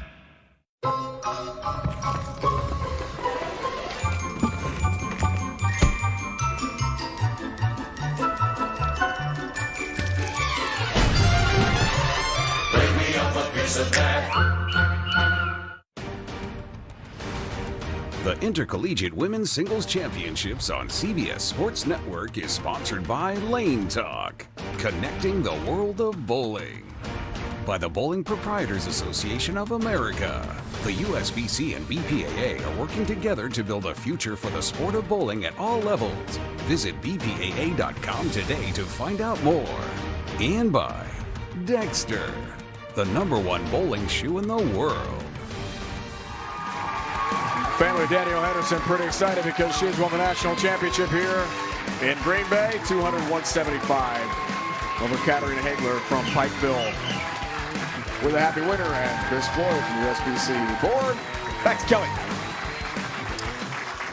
Danielle here to present the trophy. Chris Floyd, USBC board director. Congratulations, great bowling this week. Congratulations, Danielle. I have to say, just from your rookie year at college to now being here at Vanderbilt, I've seen tremendous growth in you and your game. What has been the big game changer for all that growth to occur? Practice. A little bit of practice. Obviously, different coaches. Different coaches, but it's been fun. It's been fun. Well, you did mention in your interview that your game was like a little bit of a struggle, but obviously tonight, not the case. What's the biggest thing you practiced on the last few weeks to put you in this moment? Spares. Yeah, spares. Lots of spares over and over and over. So, yeah. Practice makes perfect, so they say. I said you need the 2-8 and the 10 frame. You just needed one to clinch the match. So on a fun note, last time Josie Barnes, your head coach at Vanderbilt, won on the PWA Tour. Any chance we might see you in a cheesehead hat on the way out? Maybe.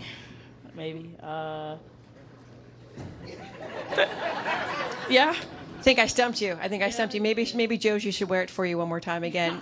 National singles champion. How do you feel? Good. I'm happy, so that's always good. All right, well, thank you so much. Mom and Dad, we're here to watch you and observe this great victory. Hold the trophy high because you are the 26th ISC singles champion. Congratulations, Danielle. Thank you, Barnes. Wore that cheesehead, winning at the arena nearby. And celebration there after winning the 10th anniversary tournament. Here in Green Bay, we'll wrap it up next.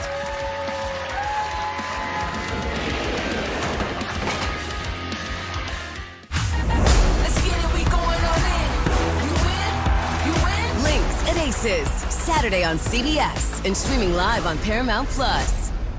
At Storm, we're known for our innovations. Take a look. You'll probably spot a few of your all-time favorites. The ones you trusted. Ones that changed your game. Ones you won with. Each one a step forward. Each a reminder that progress never sleeps. And the best part? We're just getting started. Storm. Still the Bowlers Company. Behold the DQ $7 meal deal, built to satisfy. Full-sized foods that really fill you up. Upgrade to a small blizzard for just $2, like the limited time drumstick with peanuts. DQ, happy tastes good.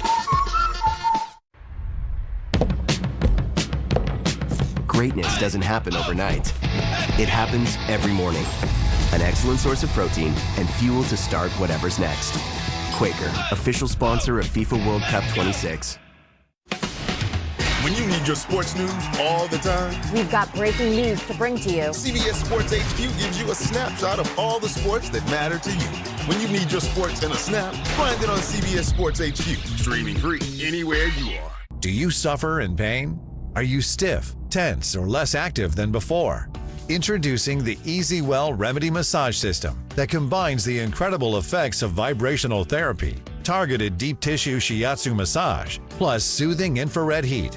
A triple fusion of therapeutic experiences. Full body vibrational therapy increases blood circulation and reduces inflammation. Look at these beads moving from the powerful vibrational motors. It's like 1,000 little fingers just vibrating my body from head to toe. Infrared heat penetrates deep to reduce pain, soothe, and relax. Remedy gets in there and helps deal with the source of the pain, so you feel much better. The Ultra Shiatsu pillow with 6 infrared heated nodes mimics a professional massage. Plus, it's detachable for deep relief anywhere you need it. It's just something that you're gonna have to feel for yourself. Experience the true remedy for your pain and stiffness. Call now. This is a story about the one. The one who looks to Grainger to make sparks fly. Getting it done right is a craft.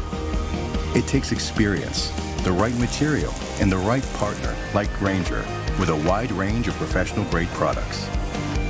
For the one, working hard means others can play even harder. Call, click Grainger.com, or stop by. Grainger, for the ones who get it done. Congratulations going out to Vanderbilt's Danielle Henderson on capturing the 2026 Intercollegiate Women's Singles Championship.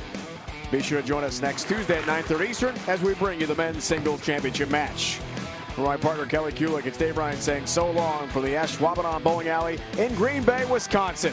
In association with the United States Bowling Congress, this has been a presentation of CBS Sports Network, the 24-hour home of CBS Sports. Henderson, a champion in Green Bay.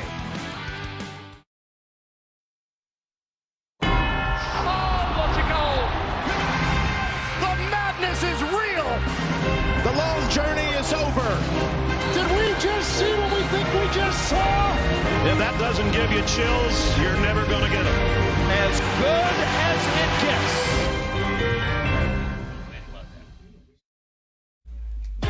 From the shadow of Duke Chapel in Durham, North Carolina, the opening series of the AUSL season comes to a close tonight. The Carolina Blaze rolling behind Duke standouts Anna Gold and Jayla Wright, two familiar faces back on campus.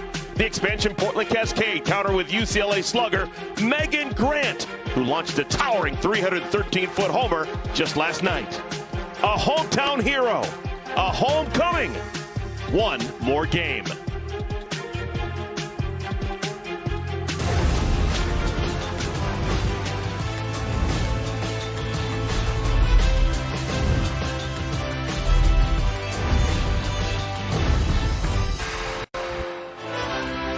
A steamy night at Smith Family Stadium. So far this week, the home team has been as hot as the weather. Tonight, the Carolina Blaze try to sweep their way through the opening series against the Portland Cascade. So glad you found us, everybody. This is going to be a lot of fun. With my partner, Kenzie Fowler, I'm Eric Collins. Just last year, Kenzie, this Carolina Blaze team, they won all of 7 games. They're 7-17. A win tonight, and they go 3-0. You can just feel the urgency that this ball club is setting the scene with, setting season 2 with. They are dialed in on all facets of the game. They've got the home crowd behind them. Could not draw up a better start for the Carolina Blaze. First week of the AUSL's second season, and so far so good for a lot of these young players making the transition to the pro game. It has been so much fun to have the anticipation build up to the moment for the debuts of the rookies that we have in this league. And we saw 2 of our superstars last night make their debuts with exclamation points. Megan Grant, how about our NCAA single season home run leader? Her first game as a pro, yeah, she's going to go yard a couple of times this season, but I don't know if we'll see a bigger home run than what we saw last night. Just an absolute moonshot.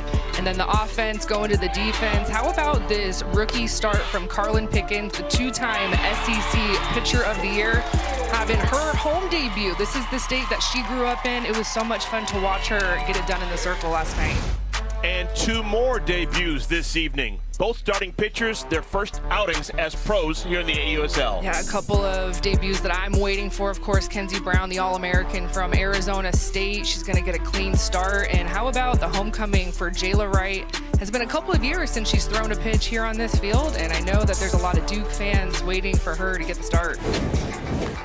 All right, let's take a look at the lineup card submitted by Chariah Flowers, looking for the first win in Portland Cascade history. They will start with Corby Otis. Megan Grant's been moved up in the lineup. She's going to hit the 2-hole. Tori Vidalis. Sydney Stewart is the catcher. Sierra Sacco-Ferry. Cahalan has been impressive so far this week, finishing out the roster with Powell, Bates, and Falby. That 9 batting against Jayla Wright. Welcome home. She was an All-American pitching on this field as a Duke Blue Devil. Her first pitch misses inside to Otis.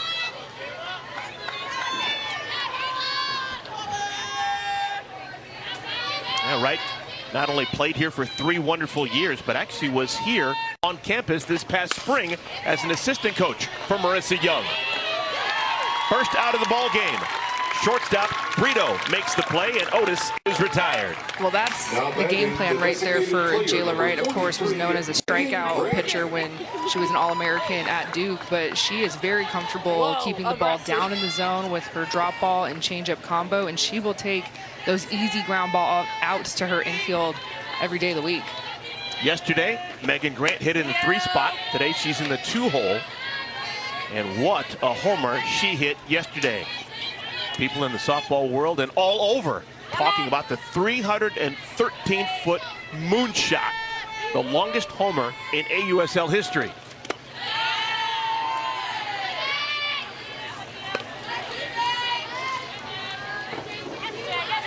"42 homers this past spring as a UCLA Bruin, 91 total home runs in her college career.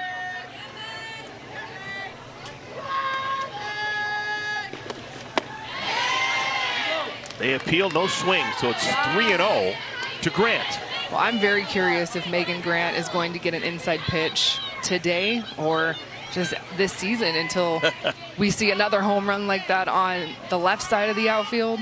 because that inside pitch, she just was all over it. 3 balls and a strike. Going away. You can see the drop ball spin down in the zone. Kayla Kowalik does a really nice job getting under that ball.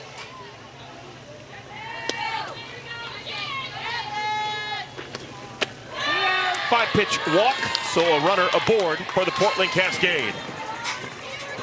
That's maybe one of the reasons why Grant has moved up to the 2 spot in the order. She's going to draw a lot of walks because of the concern these pitchers in the AUSL have with her. Once she's on, she's got run producers like Vidalis and Stewart behind her. It's exactly what she did when she was at UCLA this spring, was in that 2-hole consistently on base, whether she's drawing walks or hitting home runs. But forcing the hitters behind her and in front of her to get pitches. And you want someone like Tori Vidalis to be hitting with someone on base. This is where Tori Vidalis has thrived in her career. She is an RBI machine. 9th year as a pro, Tori Vidalis. She hits line drives that just keep going. I've always said she's a doubles hitter who hits a bunch of home runs because her doubles turn into homers with all the carries she gets.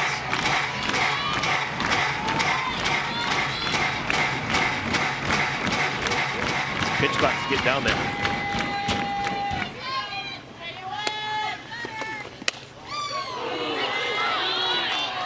That was a violation. It was a ball. So you can see our home plate umpire turning around, just making sure everyone has that noted. But there's 15 seconds here in the pro leagues that these pitchers have to get on the rubber and deliver the ball. Once you receive the ball from your catcher, that clock is going to start. It's a quick clock. See the clock winding down. Left part of your screen. It's at 10 now and 9. Ball gets away. Grant's going to take an extra base. So a runner in scoring position for Tori Vidalis. And Kenzie, this immediately is a situation where the Cascade can get in a good groove of things. Over the first couple of days, they have not hit well with runners in scoring position.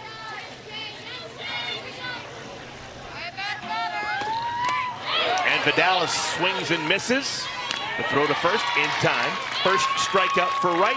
2 down. There is Tariah Flowers, All-American at UCLA. Capped it off, winning a gold medal. Team USA on that wonderful 2004 Olympic team. Some people say that's the greatest Olympic team ever. Any country. That was the team that had Fernandez on it, Bustos, Jenny Finch, Natasha Watley, on and on and on and on. Here's Sydney Stewart. Stewart hitting the 4 spot. Still looking for her first professional hit. She's 0 for 4 with 3 strikeouts.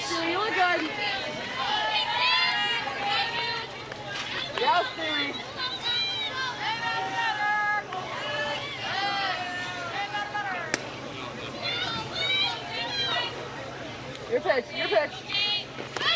Good.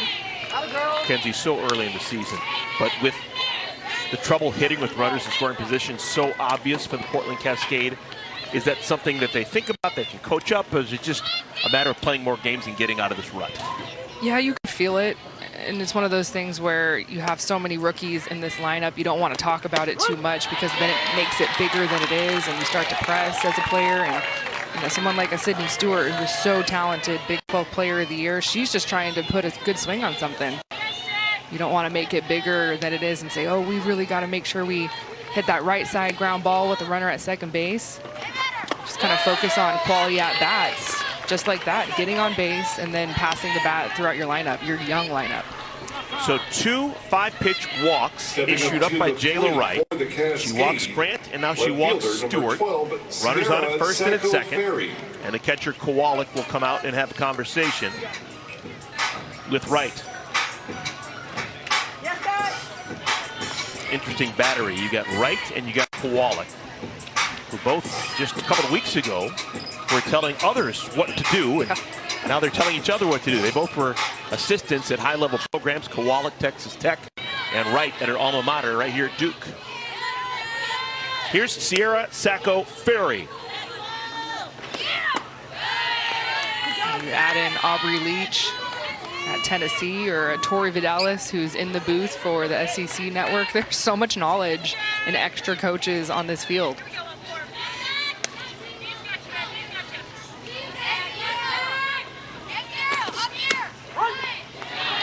High strike called, 1-1.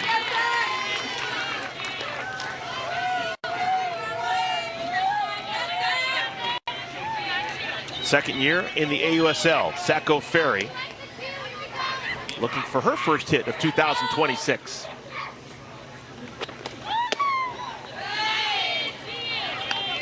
Saco Ferry last year, .363 batter with 3 homers while playing for the Talons, the team that won it all.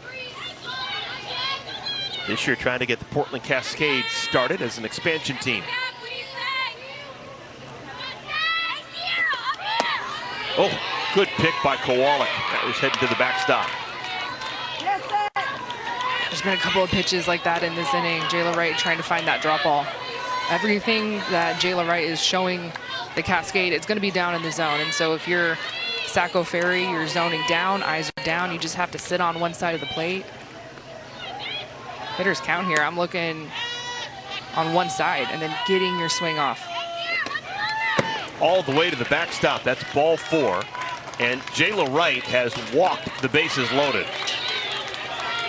Ball hadn't left the infield, and Portland has the bases loaded with 2 outs. And it's trouble time early for Carolina. Kyler Holton, the pitching coach for the Carolina Cascade, or excuse me, Carolina Blaze, coming out. Just a quick conversation.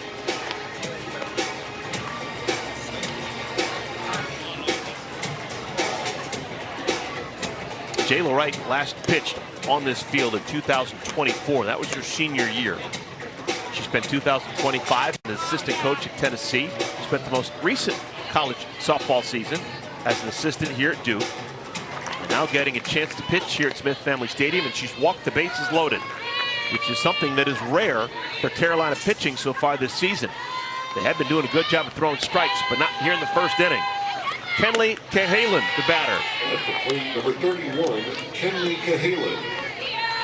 This is where the Cascade need to take a page out of the Blazes book with 2 outs, some free opportunities, find a way to take advantage. That's how the Blaze have won the last 2 games.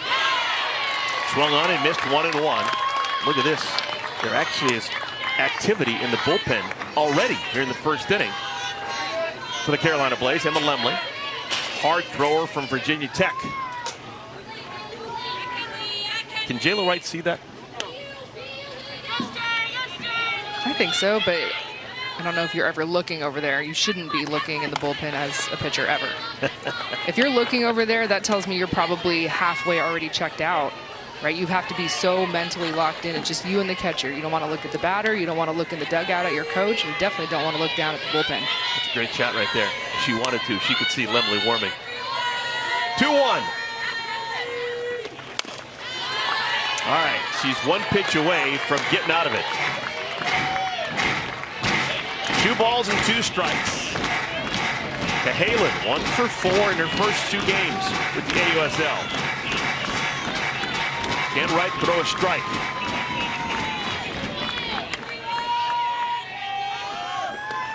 Got her! Oh my goodness, talk about walking a tightrope. Jayla Wright walks the bases loaded and then strikes out Cahalan. Well, pulling the string at the right time, 2 strikeouts in the inning, and you will take it with bases loaded. She made it hard on herself, but as long as you can get out of it, the Blaze will take it. Nice look at this changeup, just slowing it down and getting out of a jam.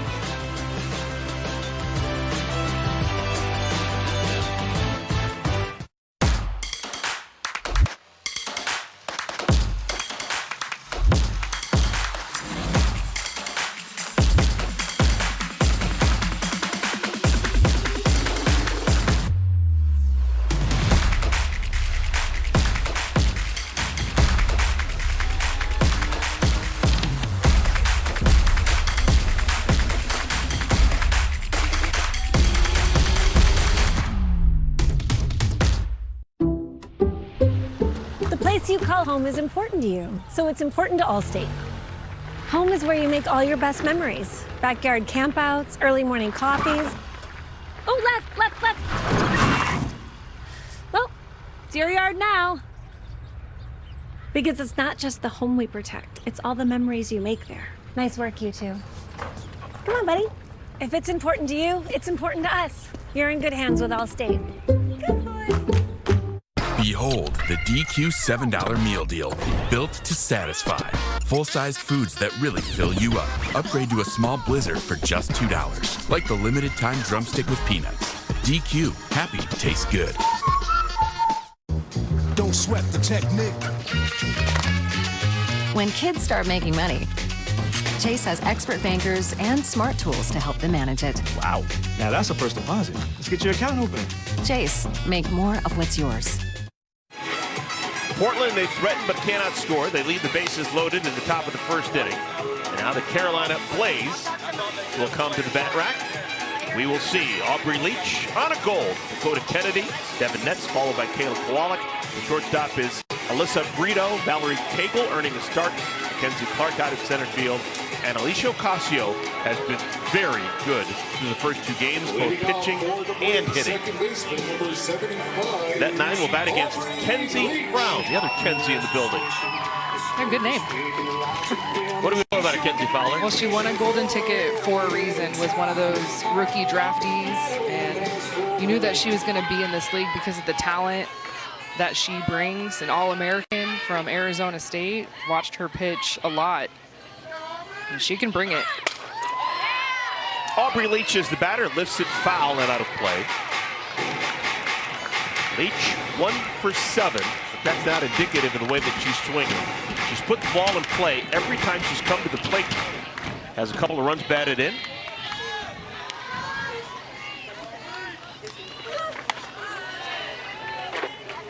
You'll see Kenzie Brown really spread the zone vertically. She's one of the best in the business with moving hitters' eyes around. She has a deadly rise ball. She can work her drop ball. Also has an elite changeup that she is very confident in any count. Leach will make you throw strikes consistently. 2-1.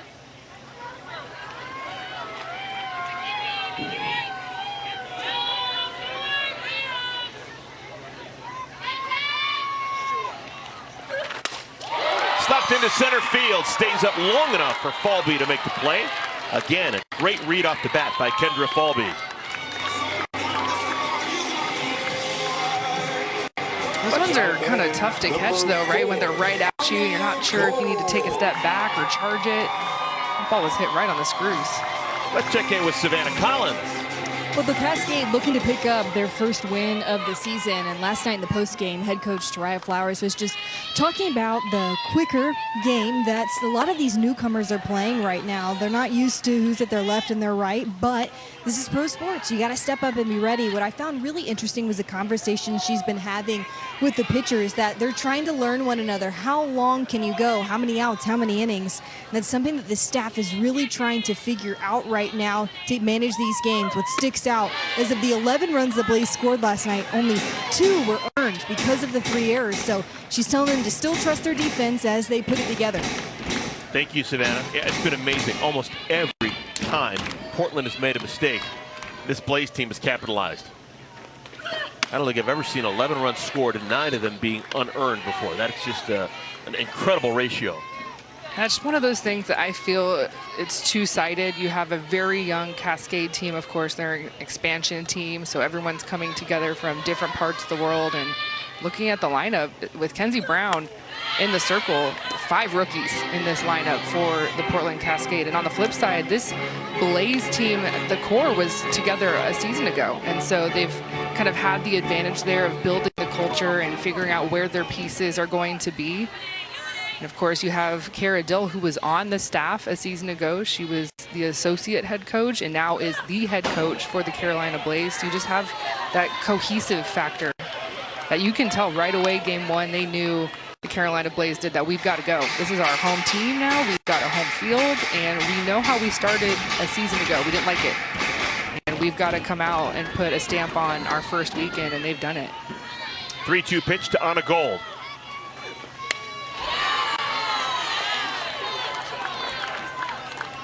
Gold, like the starting pitcher for the Blaze, Taylor Wright.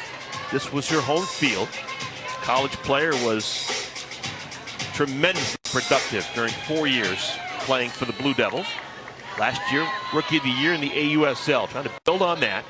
She's got 3 hits in 2 games so far this year. And she's aboard here in our first inning, drawing a 1-out walk.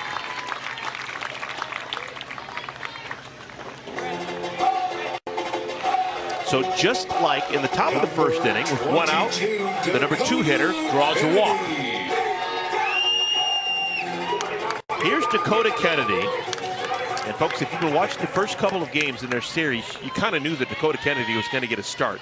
She came off the bench and pinch hit both on Tuesday and on Wednesday, and both at bats were great. Saw pitches, hit a rope. She's earned the start tonight. So thinking about the 5 rookies in the lineup for the Cascade, Dakota Kennedy is the only rookie in the lineup for the Blaze.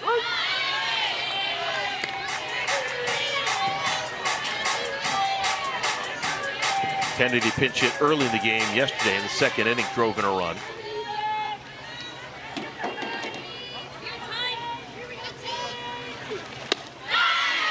And good job by Kenzie Brown on 3 pitches. She strikes out Kennedy. 2 outs. That's a good look at her drop ball. This is what I'm talking about with expanding the zone, because with 2 strikes, Dakota Kennedy, she has to protect up by her eyes. She has to protect down by her knees. Here's Devin Netz, 2 for 5 with a homer through 2 games.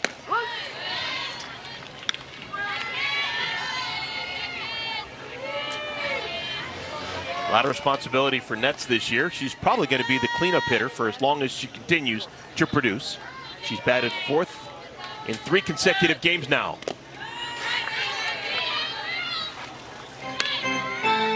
There's a lot of familiarity in this at-bat, whether you have Sydney Stewart and Devin Netz, who were teammates and battery mates at Arizona, but then facing Kenzie Brown, who was their rival for a couple of years at Arizona State.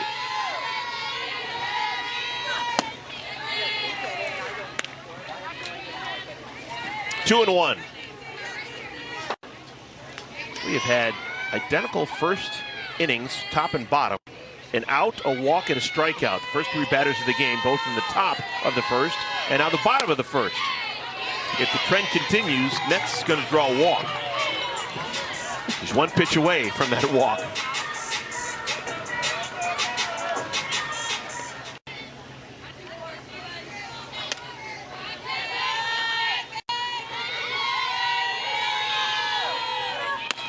Wow. So identical first 4 batters of the game. Top of the first inning and bottom of the first inning. First and second, 2 walks allowed by Brown. 2 outs. Next batter up is going to be Kayla Kowalik. And what's she going to do? What's next? Well, she's supposed to walk. Okay. But I've watched a ton of Kayla Kowalik over the years. She is about as free swinger as there is. And when she swings, she makes contact. She's hard to walk. Well, she's a bad ball hitter. She's very comfortable going outside of the zone. Let me take a couple of balls off the plate. Down, up, she can go get it. You've got to really be wild to walk Kowalik.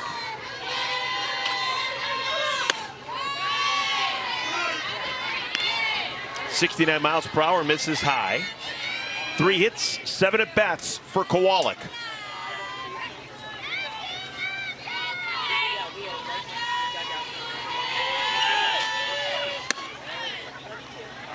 And Brown, just like Wright, struggling with the control in the first inning.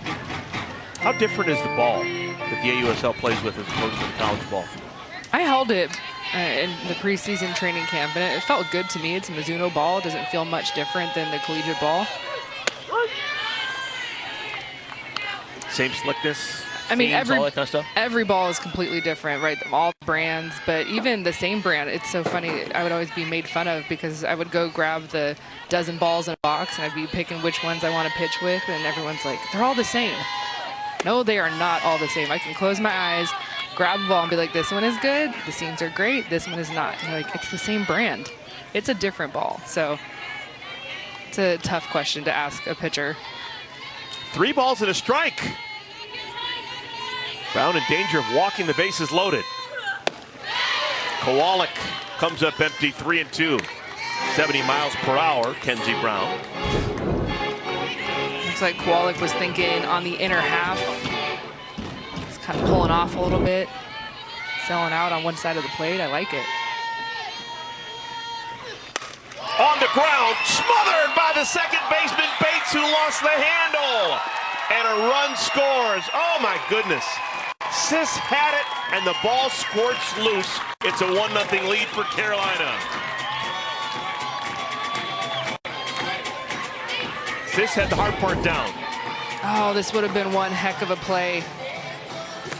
Great angle, and just loses it on the transition. And you have to credit Anna Gold, who was on her horse all the way from second base. She's kind of watching that out of the corner of her eye, knowing her speed. That's a huge first run. 1-0 lead for Carolina. Alyssa Brito is the batter. At the plate for the Blaze, number 33, Alyssa Brito. 1 for 5 in 2 games with a double.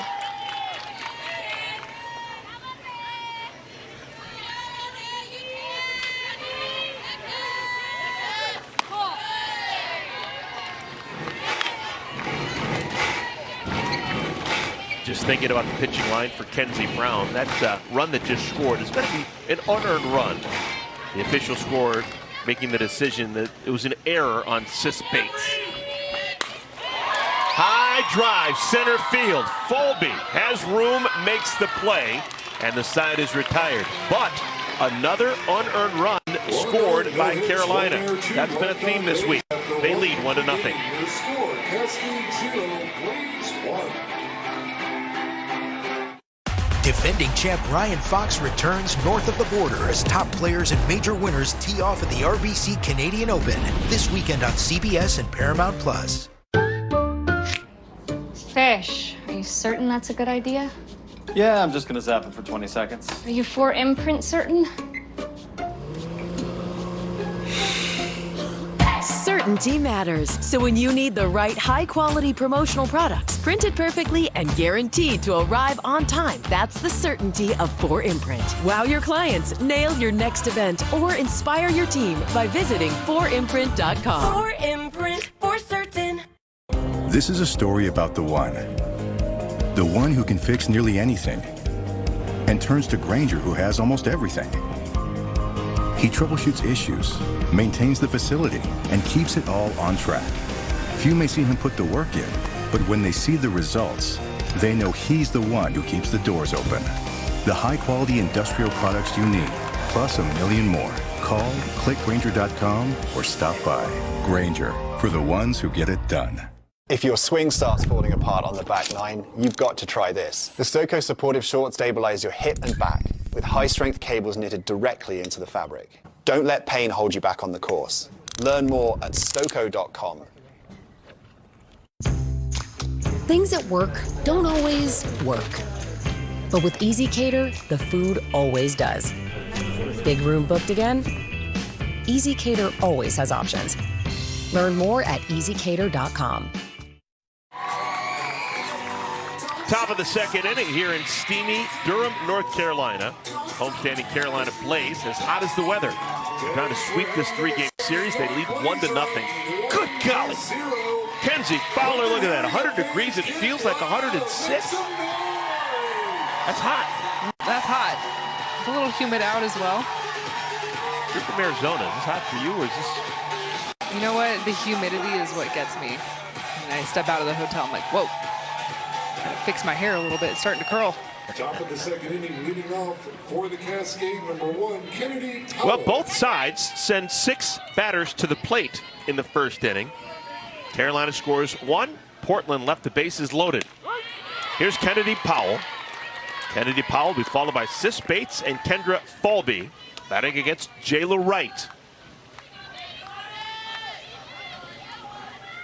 Powell played at Texas A&M after beginning her career briefly 1 year at UCLA. She is a Texan by birth from Conroe, Texas. Looking for her first AUSL hit. She's 0 for 4.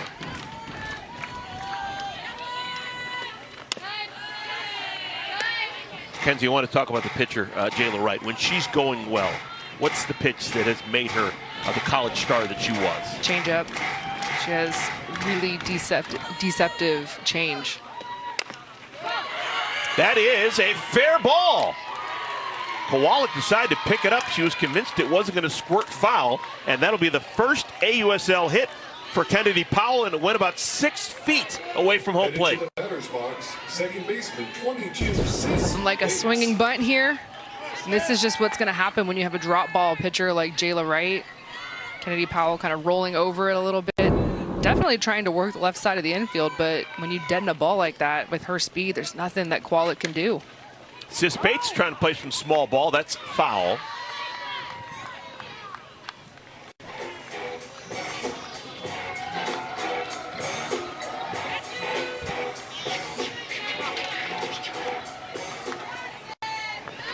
Bates has been a pro for 6 seasons. Had a 2-hit game back on Tuesday for the opener. Took the collar yesterday.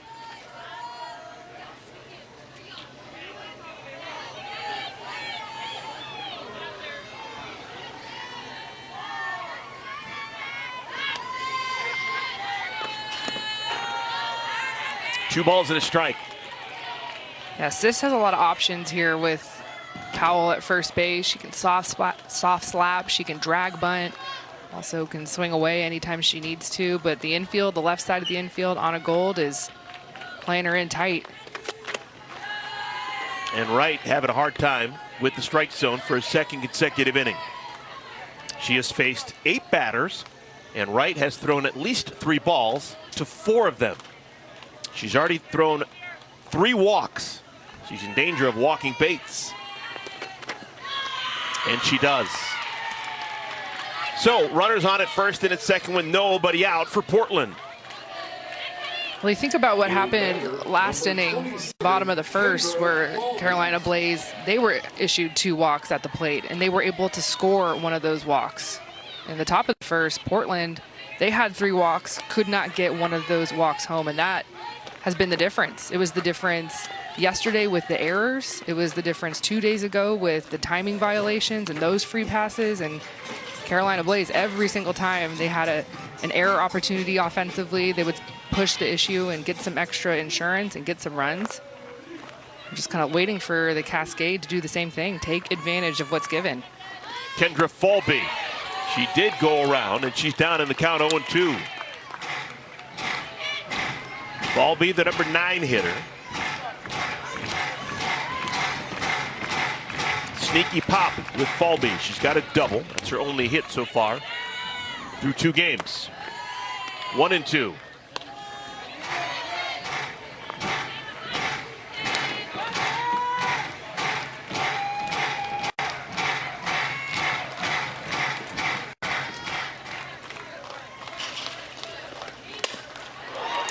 Off the glove of the second baseman, Leach.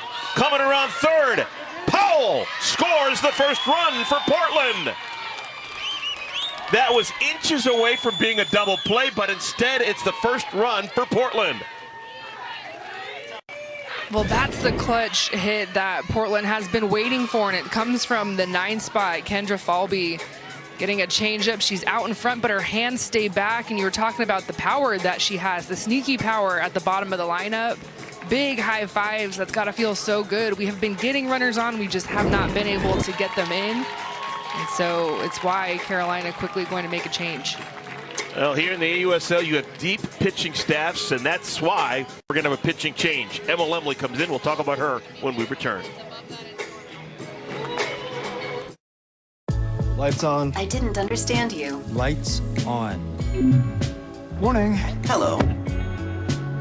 I'm so tired of being alone. Black coffee, no sugar. Enjoy coffee. Instead of building new ways for machines to talk to people, Chase is building new places for people to talk to people.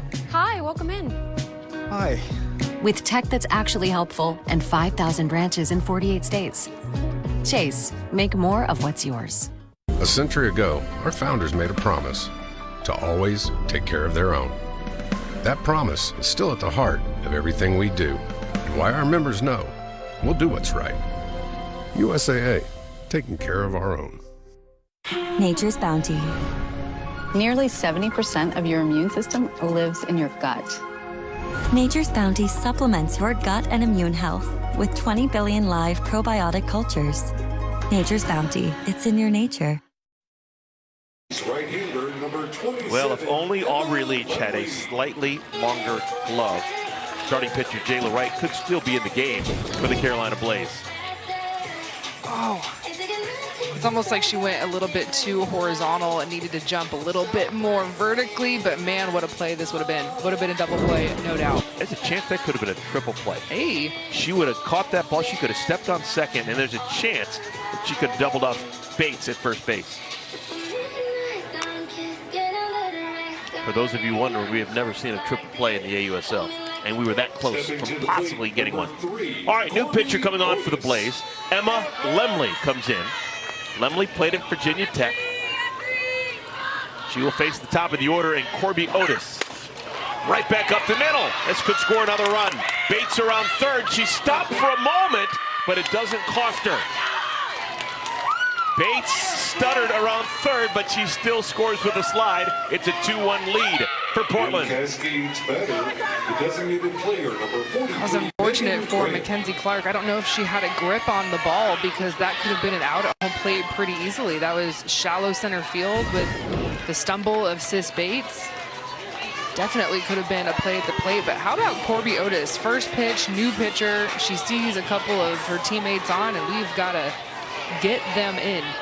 Now batting for Portland, being on time and just aggressive. This is incredible. An intentional walk to Megan Grant. There wasn't a base open. It was first and second, and they intentionally walked Grant to load the bases for TV Tori Vidalis. There have been precious few times in Tori Vidalis' life that they have walked someone to get to her. One of the best run producers of her generation is batting with the bases loaded, courtesy of the intentional walk. Yeah, to you. Is that stunning to you, or is this just a me thing? No, I'm stunned. Megan Grant's playing in her second professional game, and she gets intentionally walked. It's one of those things where I would try and go at Grant. I'd go away, see if she's going to fish a little bit. Maybe if you find yourself behind, right, in a hitter's count, 2-0 count, 3-0 count. Okay, now I'm going to think about the intentional walk. It makes sense, but I don't know. Kara Dill, head coach, knows what she's doing.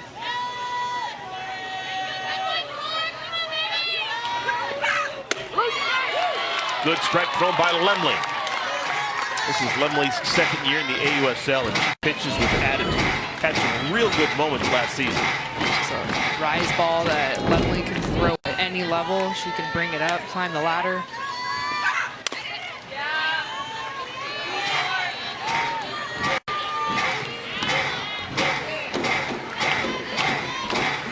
Lemley throws it super hard. Great strikeout numbers at Virginia Tech.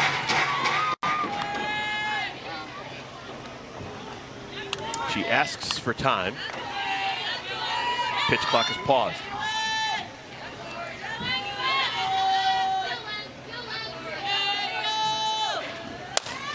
Golfed deep center field. Off the wall. Multiple runs will score for the Cascade. It's a 2-run double for Tori Vidalis. You intentionally walk Megan Grant to get to Vidalis, and it immediately comes back to haunt you. Find yourself in a 2-2 count, and Emma Lemley throws her first changeup in relief. And how about Tori going down to get this pitch? Nothing Mackenzie Clark was doing, was playing a little shallow.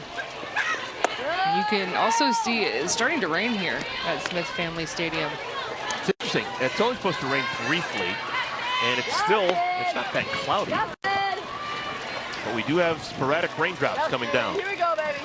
Here's Sydney Stewart. I see him. I see him. That's me all over it. I know you pitched in Arizona. Probably rained once during your 4 years. But playing in the rain, what's it like?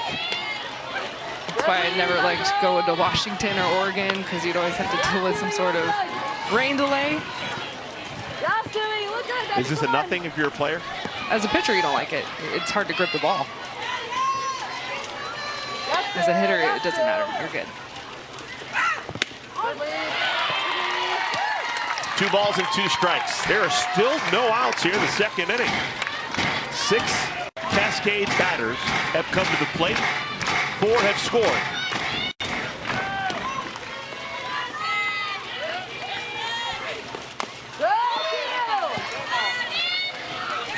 Super early in the year. Just the 3rd game. But if you're Portland, you don't want to get down in an 0-3 hole. You want to win a game, right? You got to get off the schneid. Yeah, that getaway game is always bigger to me for the culture, for the dugout. You want to have a happy road trip, a happy plane ride home, or wherever you're going. Just kind of feel good again. 3 balls and 2 strikes. First base is open. Should Lemley lose Stewart. But the walks are starting to add up. Already 5 walks issued by Carolina pitching.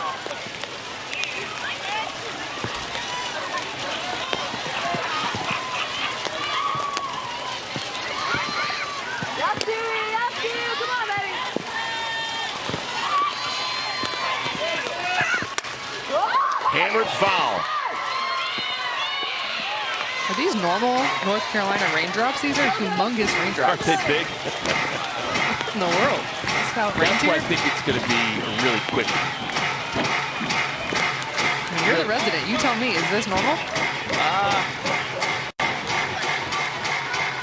It's not normal. It's kind of interesting.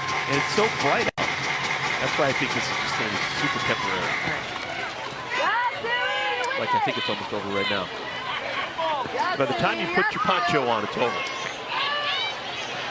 Just enough to kind of dampen the field and make the slappers angry a little bit. Here we go, baby. 3 balls and 2 strikes. And a walk.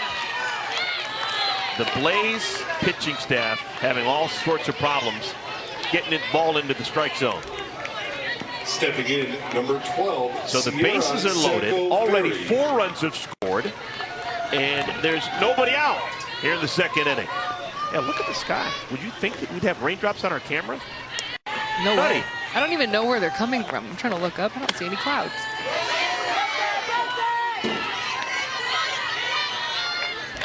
Beautiful night for softball here in Durham, North Carolina.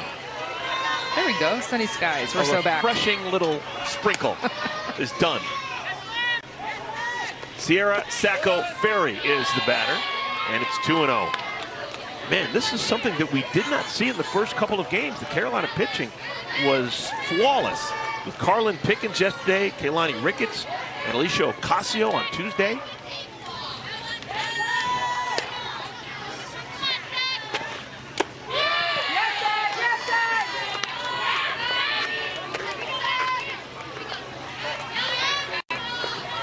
The only pitcher that we haven't seen for Carolina Blaze yet is Devin Netz, and she's been the starting first baseman in all 3 games. On 3-0, there's a strike from Lemley.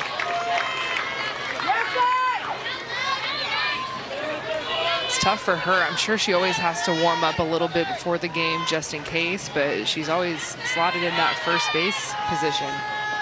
Hard to find time to warm up. Super quick.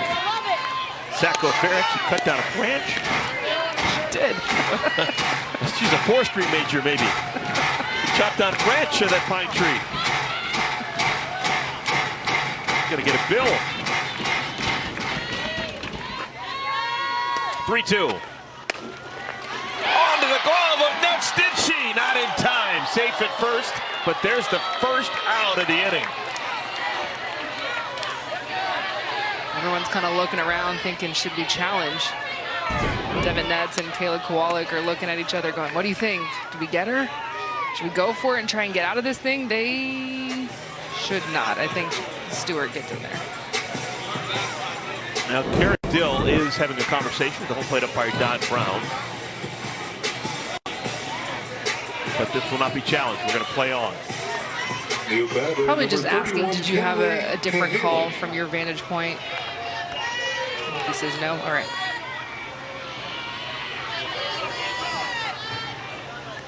Ninth batter of the inning, Kenley Cahalan.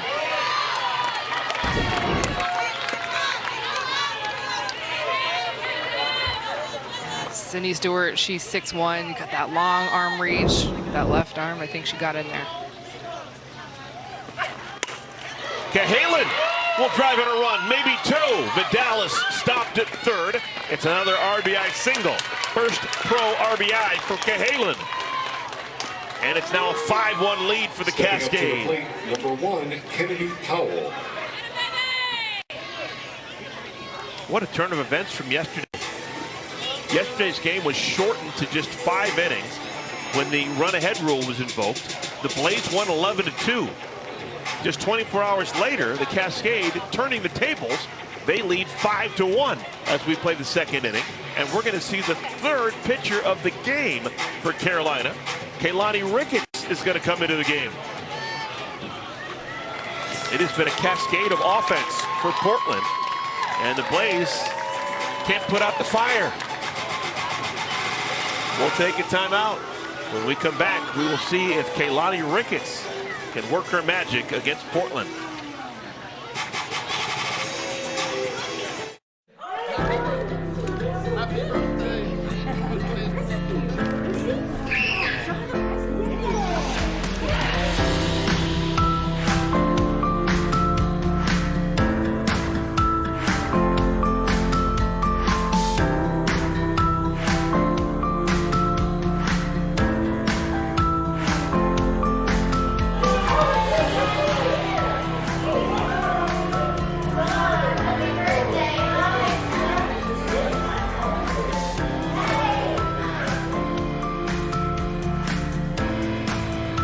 Together, we are all healthier when everyone is vaccinated. Let's get together. Let's thrive together. Talk with your pediatrician today about COVID-19 vaccination.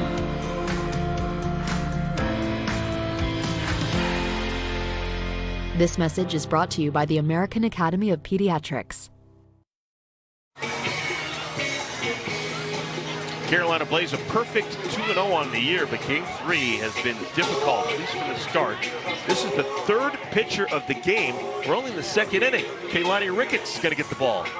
And I thought she looked phenomenal in relief on opening day. Alicia Ocasio was the starter, and Keilani was the finisher, and it was vintage Keilani down the zone, working her drop ball, working her curveball, her changeup. Just being a vet here, coming in, picking up your teammates. But there is so much ball game left, and if you can hold this lead that the Cascade have built here and just keep it at 4, your team, with what they have done the last couple of days, you just never know what can happen. Bases are loaded. Kennedy Powell swings to the first pitch and lines it foul, third base side. Powell singled to begin this inning. Singled and scored the first of what's been 5 runs so far. Tons of traffic. 5 hits, 6 walks, and a throw down to second. Back standing is Stewart.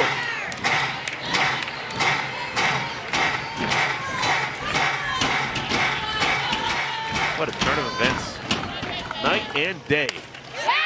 That's going to get down. Another run will score. Station to station softball. Kennedy Powell is 2 for 2 in the inning.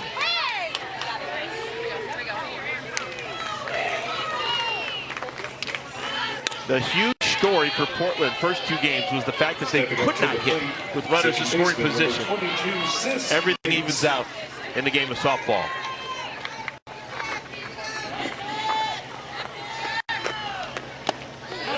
What has been so impressive to me in this inning, as Sis Bates is hit by a pitch there, is that this inning started with a base hit from Kennedy Powell, so a clean inning, but a base hit starts it all, and then the pitching changed to Emma Lemley, the pitching changed to Keilani Ricketts. Every time there's been kind of that new break, Portland has had a hit.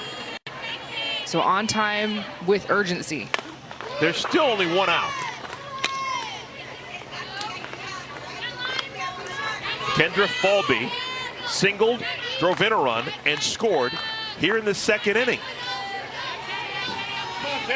This is the second time through the lineup. It's the number 9 hitter batting for the second time. And she's going to get on. Oh, my. Another run scores. It's an 8-1 lead for the Cascade. They're called Cascade for a reason. Offensive flow will not stop. And this is one of those innings where everything is just rolling the way for Portland. This is a piece of hitting, just a little jam job. Kaylani Ricketts probably going, man, that was a good pitch, but not the result that I wanted. Eric, how is your scorebook holding up? Looks like a treasure map. I've got lines and arrows and things crossed out. My goodness. Corby Otis is batting for the 3rd time in the game. It's the 2nd inning. And this is modern softball. She's batting for the 3rd time in the game. It's the 2nd inning, and she's hitting off a 3rd different pitcher. And we still have 1 out. 2 balls and a strike. Now we're way away from it. It's got to be 5 official innings, but there is a run-ahead rule with the AUSL, and 8 runs is the number. If one team is leading by 8, with 5 innings in the books, the game's ended. Oh my goodness! A grand slam home run! Corby Otis! How do you do? A cavalcade of runs for the Cascade! I don't know if I've ever seen anything like this. A 12-run 2nd inning. Oh my goodness. Watch her go down to get this drop ball that is off of the plate, and this feels so good. She knows it's gone. This is an absolute tank. Off the scoreboard, she hit it off her own face. Wow. Earlier today, some of the really smart people with AUSL, Eric Rue and Ryan Legarski and his staff, all these great PR people handing out notes that yesterday's 7-run inning for Carolina in the 3rd tied the record for the most runs ever scored in an inning. We're all excited about 7 runs in 1 inning. We've got 12 here in the 2nd inning tonight. And we're going to have another pitching change. This is going to be the 4th pitcher of the game. We're still in the 2nd inning, Kenzie Fowler. I'm trying to figure out who would be coming in. Alicia Ocasio, maybe? She's the only pitcher that we didn't see. Obviously, yesterday we saw Carlin Pickens, but she was the only pitcher that's in the dugout.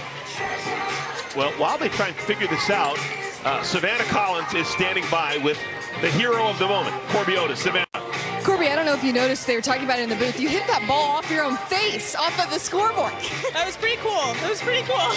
To see multiple pitchers this inning and still be able to take the information from your teammates and adjust, what helped you in that, AB? Yeah, I think we've been preparing really well. I mean, honestly, that's a testament to our entire lineup. We get pitches for one another. We see pitches for one another. So I think we're working really well right now. Obviously, game left, but what is so important about the way the Cascade has responded to the past 2 days to have this kind of, not just day, inning? Yeah, I mean, softball is a game of longevity here, right? It's a marathon, not a sprint. We're trying to get everything together and just be firing on all cylinders all the time. So we're getting there. Thanks, Corby. Appreciate it. Thank you. Excellent work, Savannah. Well, we have a new first baseman. Devin Netz is probably going to be our next pitcher, and she's going to the bullpen to get some throws in. So she leaves her first base position. She's replaced by Valerie Cagle. So not only is Netz, number 34, getting loose, but also yesterday's starter and winner, Carlin Pickens, is throwing in the bullpen for the Blaze.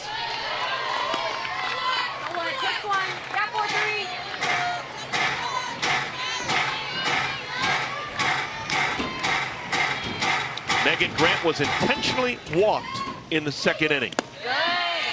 She's been up twice against 2 different pitchers and walked twice. One was kind of intentional, unintentional. She walked on 5 pitches in the 1st inning and was intentionally walked here earlier in the 2nd.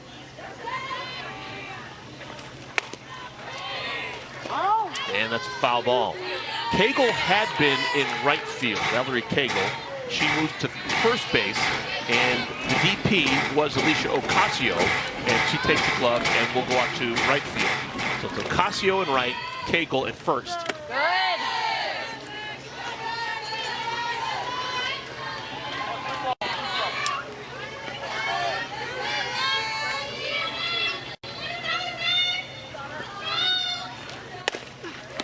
That is a fair ball. Down the line, Grant's got herself a base hit. So the onslaught continues for the Blaze.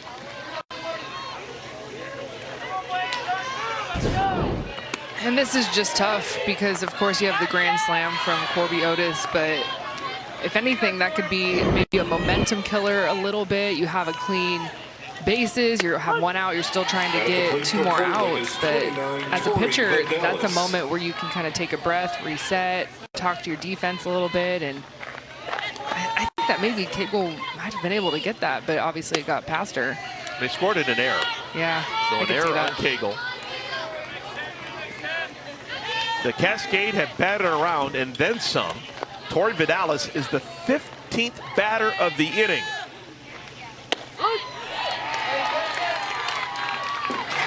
We have had 12 runs, 8 hits. Just saw that error a moment ago.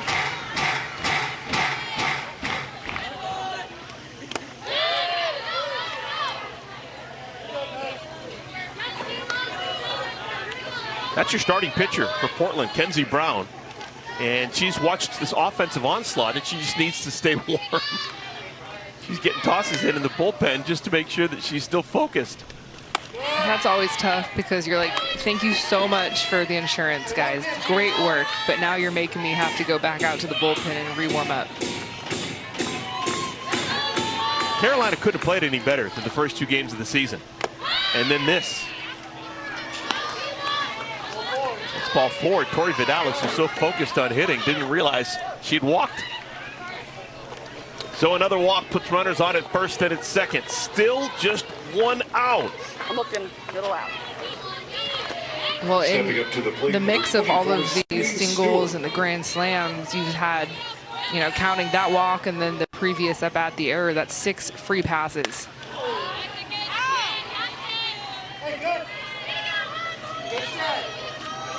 Sydney Stewart, first 2 times up, she's walked twice. Once against Wright, once against Lemley.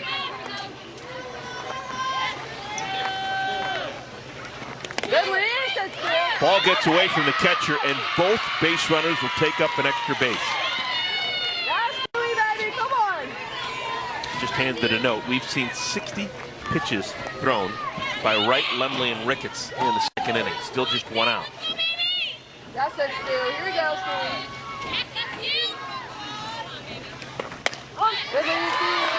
1 and 2.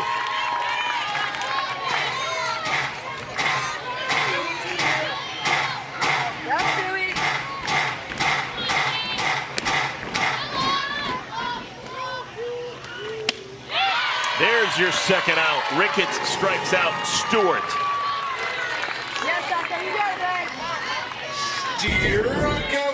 Going to that drop ball away, and Stewart was looking at this pitch prior to this one, didn't like the call, but with 2 strikes, you have to expand your zone a little bit, try and chase it down. Can't get to it. Here's Sierra Sacco Ferry. She made an out earlier in the second inning. She's the only batter in the lineup today, in the 9, who has not scored a run in the second inning for Portland. And the frame is over, mercifully. Good God. How about the Portland Cascade? A historic second inning. They scored 12 runs. They put 17 batters to the home plate, and good golly, they lead by 11.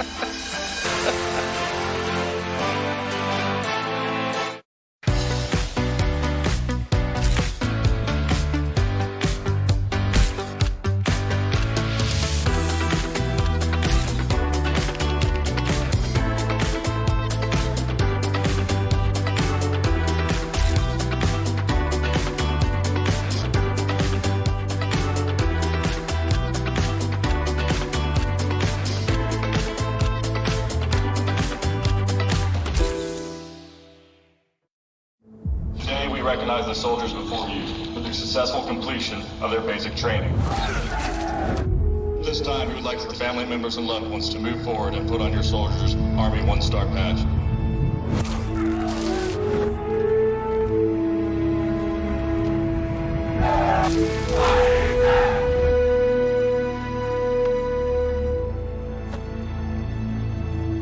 Proud of you.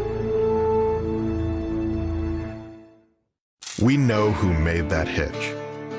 We know who cut the steel, who milled the ball, and who laid down the welds. We know who tested, measured, and checked. We even know the man who had the idea. We're B&W, and we know your hitch. We don't make them halfway around the world. We make them all right here. B&W trailer hitches, proudly American made. Look at that score. Portland sends 17 players to the plate. 12 of them score in the second inning. They lead 12-1. Carolina still has a lot of game to work with, but it's going to be an uphill climb. Let's check in with Savannah Collins. Okay, we may have had those showers in that last inning, but I just got to say it's not helped cool things down out here at all. So the Cascade pitching staff are using these palm cooling devices. My hand is freezing as I hold this. So what this does is you've got these nerves in your hands that are kind of like your thermal radiators of your body. So if you hold these, it can help bring down your core body temperature, delay some muscle fatigue. And we had Kenzie Brown waiting for so long to get back in there, and so she had more than enough opportunity to use this, cool off, and be ready to go for the bottom half of this inning. What a kooky device. Thank you, Savannah. I've never seen that before in my life. Getting started here, bottom of the second inning. This is Valerie Cagle. Cagle, Mackenzie Clark, Alicia Ocasio.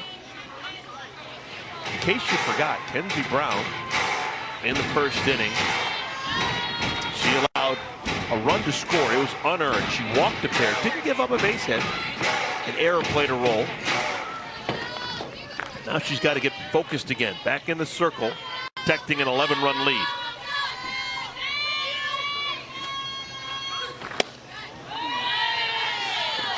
I'm gonna go get one of those cooling devices and take it home with me to Tucson. Lay out in my pool and kind of best of both worlds situation. Keep my core temperature down, but a little tan at the same time. That's a base hit. All right, you're down 11 runs. Get a single here, a single there, draw a walk. It's the old adage, how do you eat an elephant? One bite at a time. The first hit that Kenzie Brown has given up, and it's not a bad pitch. It's up in the zone, and you have to credit Val Cagle. Hands stay high, goes down to attack that. Right back up the middle. Valerie Cagle was a wonderful two-way player as a college player. Fantastic career pitching. And she made the determination that she no longer wants to pitch. She only wants to be a hitter. And that places a ton of responsibility. You got to hit if you're not going to do anything else. And she has. In limited time so far in 3 games, she's 2 for 2 with a bat in her hands. It's a great story.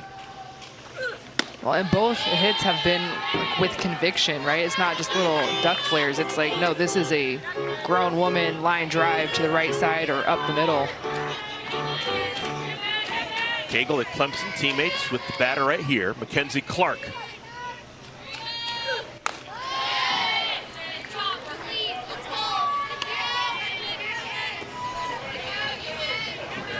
Mackenzie, as a former pitcher, what would you say to yourself, or what would you hope the catcher would tell you when you go back into the circle and you have yourself a 12-1 lead?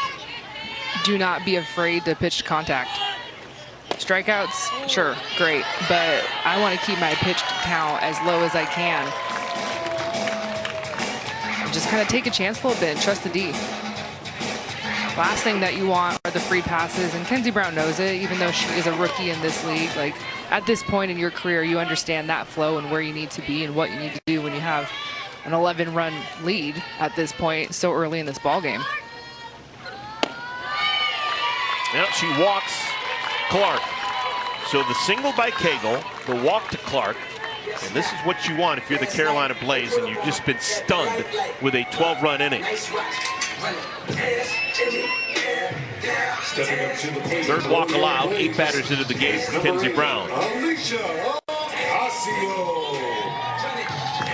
It's a fun dynamic here. You have Sydney Stewart and Kenzie Brown, both rookies, and just a couple of weeks ago, right? They were rivals at Arizona and Arizona State, and talking to both of them in the preseason training camp, they were both just so pumped to be on each other's team because Kenzie was like, I hated pitching to Sydney. And in that same breath, Sydney said, Kenzie was the toughest at-bat that I had in my collegiate career. I do not want to face her anymore. I would much rather be behind the dish. And I love also the fact that they were rookies in that preseason training camp.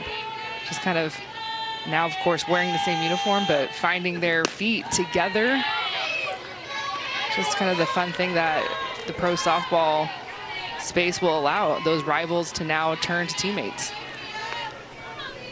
Alicia Ocasio, 3 for 6 with 5 runs batted in.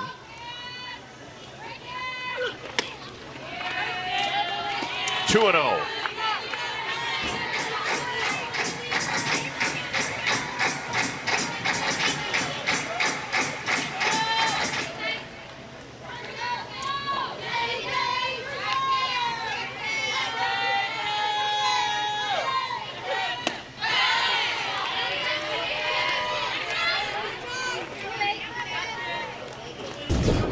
I like this hack from Ocasio. Just a little two-seam fastball here with some run from Kenzie Brown.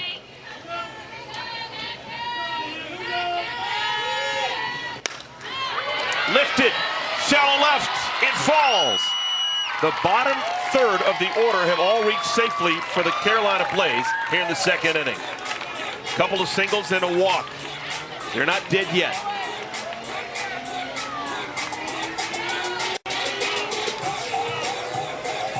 There's got to be a little concern with Tariah Flowers. Her team, an expansion team, looking for their first win in franchise history. They've got an 11-run lead, but still so much game remaining. Back to the top of the order, Aubrey Leach.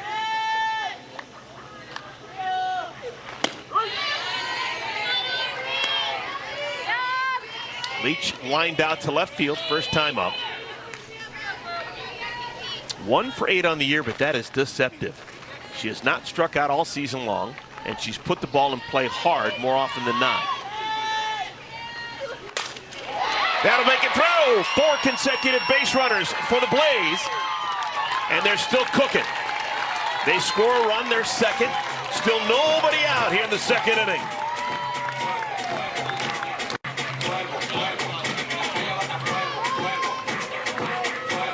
How do you eat that elephant?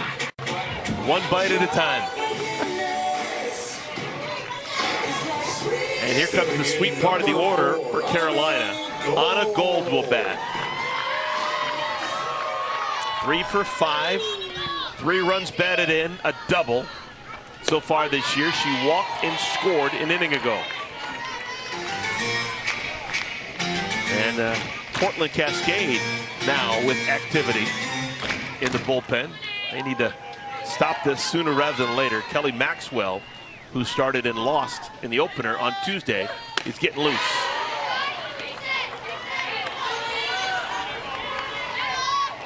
There's Maxwell.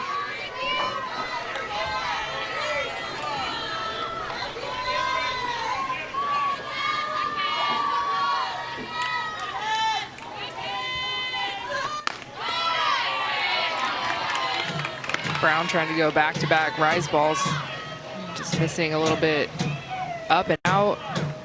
Misses have been a little big, so just trying to make sure that you're missing with intention around the strike zone. Ooh, oh my goodness. That's strike 3. It looked like the home plate umpire, Don Brown, flinched like he wanted to ring up goal. Oh, maybe a little high.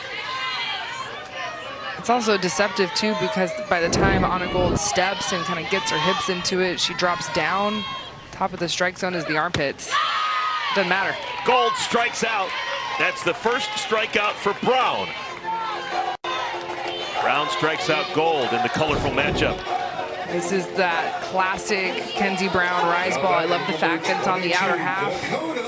That is a tough pitch for a right-handed hitter to go catch up to. Dakota Kennedy struck out back in the first. If somehow Brown could roll a double play here and get back into the dugout, Portland would have momentum once again.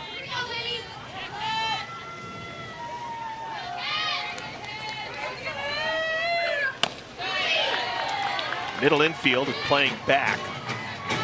Got to imagine if Bates or Cahalan get a ground ball, there's going to be no chance to come home with it.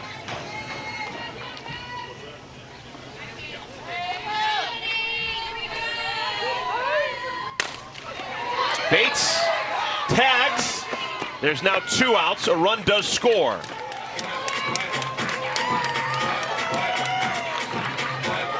So a run scores. The lead is still 9 for the Cascade.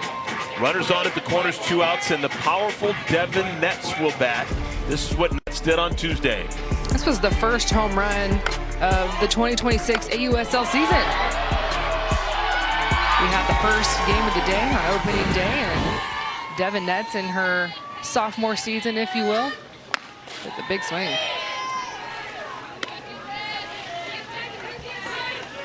Netz walked back in the first inning.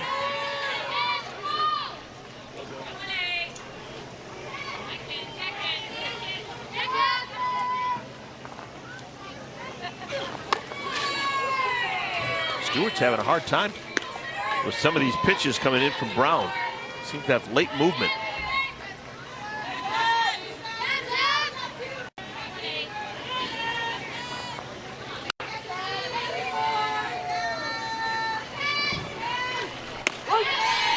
Two balls and a strike.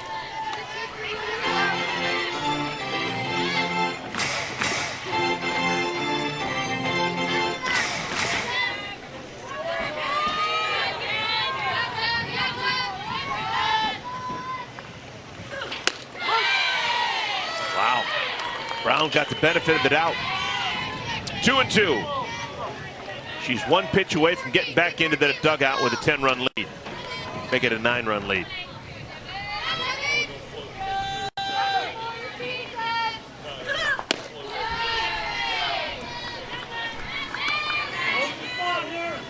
I do think some of these pitchers who are young, getting experience in the AUSL, they think they need to be perfect because the hitting is that good.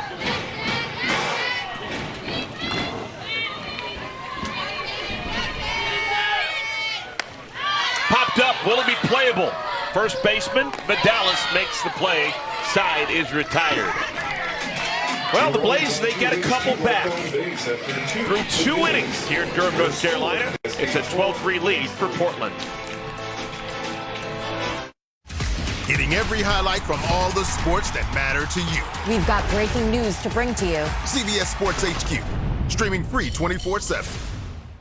When we made the switch to Coterie diapers, our baby started sleeping better through the night and we had way less diaper changes. The material is incredibly soft, thin, and luxurious. It feels like clothing. If you want the best of the best for your baby, try Coterie. You won't regret it. Introducing Stogo, the only apparel with adjustable medical-grade support, engineered with high-strength cables that reinforce the body, designed to help you overcome injuries, minimize pain, and regain the confidence to get back out there. Learn more at Stoco.com. For years, Debbie always hid her smile. It had just become habit. The covering hand, the moment stifled. But with her new teeth from affordable dentures and implants, Debbie now beams with the power of 1,000 suns.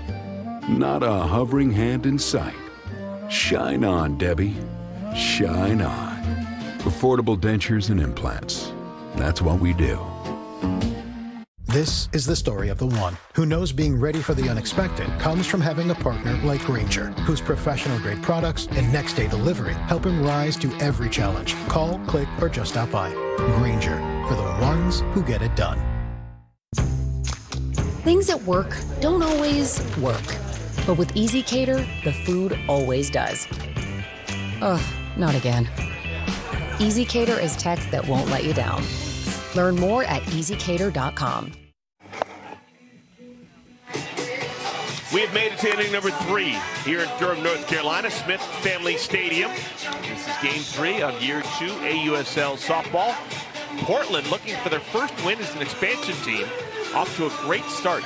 They had the highest run total in any inning ever in the history of this league with 12 their last time to the plate. They sent 17 batters to the plate, 12 of them scored, had 8 hits, and error factored in as well. Now Keilani Ricketts will try and get back to normalcy. Top of the third, leading off for the Cascade, number 31. Cahalan, Powell, and Bates will bat against Keilani Ricketts.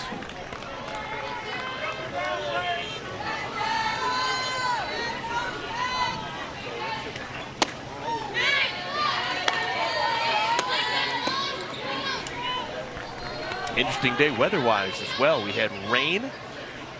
Just big, huge drops came down for about 10 minutes, and it's all gone now. And we're back up to the high 90s. On the ground softly to third. Gold. 1 out here in the 3rd inning. Well, this is the part of the lineup for the Cascade facing the lefty Keilani Ricketts. You have 5 lefties in a row. From Cahalan to Powell, Sis Bates, Kendra Falby, of course, Zach Ferry in front of Cahalan. If you're Keilani Ricketts, you've got to feel that and just attack. Use that to your advantage. Let that drop ball that cuts away and down so well from left-handed hitters, let that pitch run. That pitch right there, see if she can just bring it a little bit. It's got to be enticing for Kennedy Powell to swing, but when she throws and locates that drop with that curve cut, it is so hard for those left-handed hitters to stay with that pitch and hit it on time. Ricketts, former National Player of the Year during her time at Oklahoma. She spent over a decade globetrotting the world, playing the great game of softball, a number of pro leagues over in the States and also over in Japan. She's been with Team USA. How different of a pitcher, how similar of a pitcher is she to when she was crushing it as an Oklahoma Sooner? I think she's just a little bit more of a drop ball specialist, if you will. Haven't seen her really use a rise ball as much as she does down in the zone with the drop. But there is no one that looks, and the spin that comes off of her right there, that's the pitch I'm talking about, that can feed the left side of the infield. That pitch, there's no one that can throw it the way she does.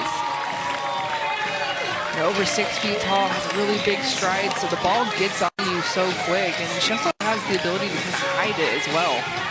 A unique delivery that is, number 22, if she was a silhouette and you saw her pitch, you would know exactly who it is. That's Keilani Ricketts. She's got that lean when she comes in. Yep. It's always been that way.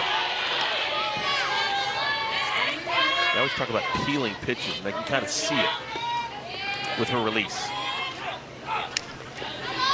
2 outs, bases clear. Here's Sis Bates. Sis has been aboard twice without the benefit of a base hit in that 2nd inning alone. She reached on an error and reached when she was hit with a pitch and scored both times.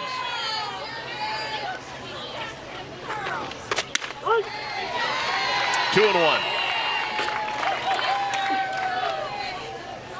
I'm sure there's someone out there up in Chilliwack or Lathrop, Kansas or somewhere saying, Sis, really? It's Nicole, but she's been Sis ever since she started playing ball.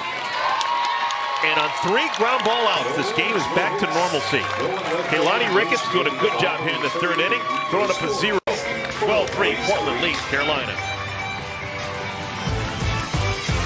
When you need fast relief from your backed up gut, MiraFast works naturally with your body in as little as 30 minutes. MiraFast acts faster, works gently.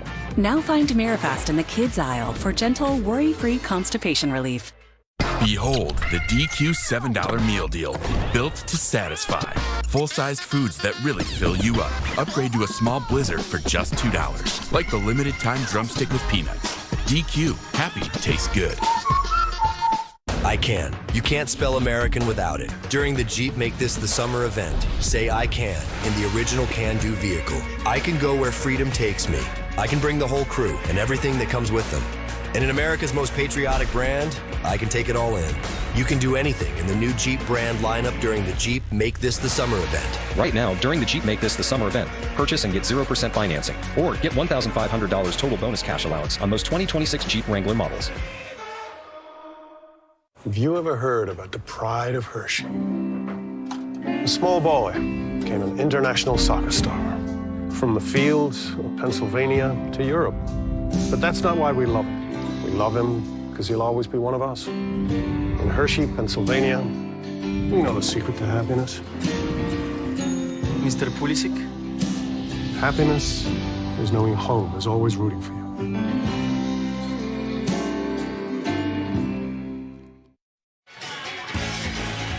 Tomorrow at 6 Eastern, CBS Sports Network serves up some action in the sand. Don't miss AVP Beach Volleyball in Miami. Got a lot of sand and shoes down there in Miami. Here in Durham, North Carolina, it's the bottom of the third inning. 15 combined runs have been scored. Portland has 12 of them. Just a reminder, to get late kind of quickly for the Carolina Blaze. The run-ahead rule is 8 here in the AUSL. If one team is ahead by 8 through 5 innings, the game immediately ends. So right now, the Blaze are kind of in that mix. They're down by 9. They still have 9 outs to work with, but keep that in mind. Kayla Kowalik leads things off. Kowalik, Brito, and Cagle scheduled to bat against Kenzie Brown.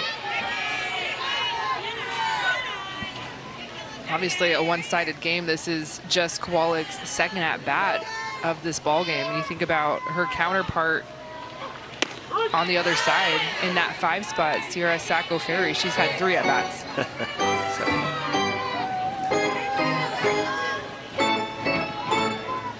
Kenzie Brown. The 0-2. Kenzie Brown's interesting backstory. She is from Central Illinois. She is from Lake City, Illinois, which is kind of in between Springfield, which is the capital, and Champaign, which is where University of Illinois is. First played at Tulsa before transferring out to the desert and playing at Arizona State. Kowalik strikes out. Second strikeout for Brown. Upstairs with that rise ball, so pretty. Stepping in, number 33. And I like the quick work, especially first at bat of this inning. Attack the strike zone and trust your movement. Let that rise ball run. That's what changed her. She's got 3 strikeouts. It's been a long game. Well, I'll tell you, we had a story that we talked a bit about on Tuesday, talking about all the called strikes, called third strikes that we saw. Yeah. We haven't seen one tonight. So these batters, 3 games into the year, understanding the strike zone here at the AUSL a little bit better. For Carolina, 3 strikeouts, all have been swinging. For Portland, they have struck out 3 times as well. All 3 of those strikeouts have been swinging. 0-2 to Brito.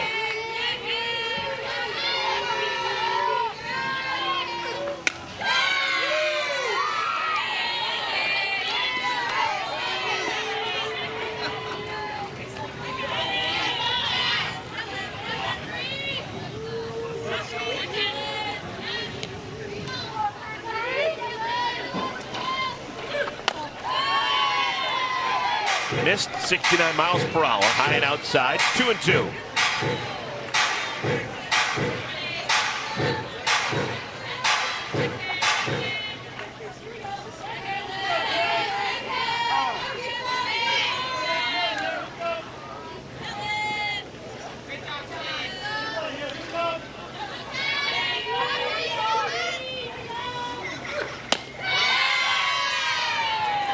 Three and two.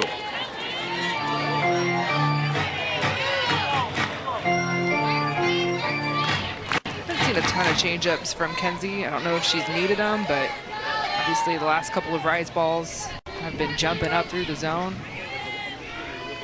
Just trying to go back to that rise. Can't find it, can't locate it. I'd love to see her trust her changeup. It's a great pitch. Watch her throw that changeup a lot at Arizona State this season, this spring. 4th walk allowed by Brown. Brito is aboard. 1 out. Here comes Valerie Cagle. Cagle continues to be perfect throughout the course of the season. She's 2 for 2. Singled against Brown an inning ago. There it is. She heard me. It's a great pitch. Just feel like it's one of those things when you're at this level in the pro league, you have to throw a changeup when you're seeing a lot of pitches against these hitters. You've got to have one for every at-bat.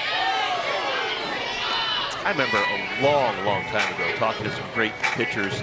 They would say that they wouldn't throw a changeup the very first pitch because what's the point? It's supposed to be a changeup from something else. And if you hadn't seen a pitch, there's no deception. Now that theory has been thrown out a long time ago.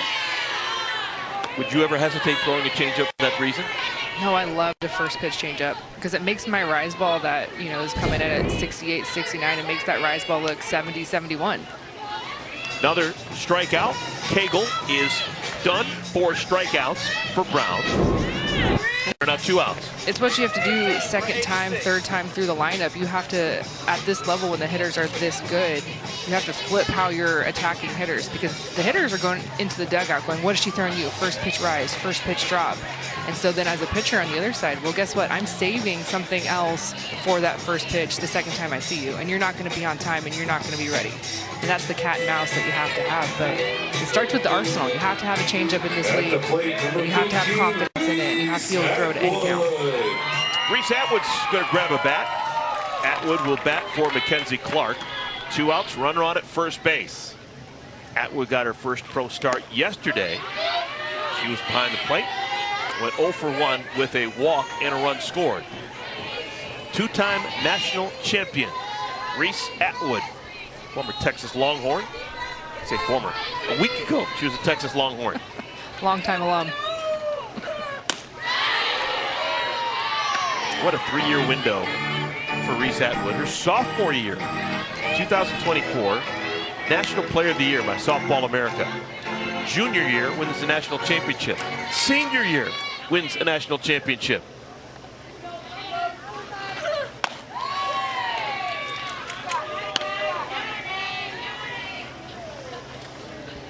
We have some serious rookie star power on the field in front of us, whether it's Kenzie Brown or Reese Atwood, Megan Grant, Carlin Pickens.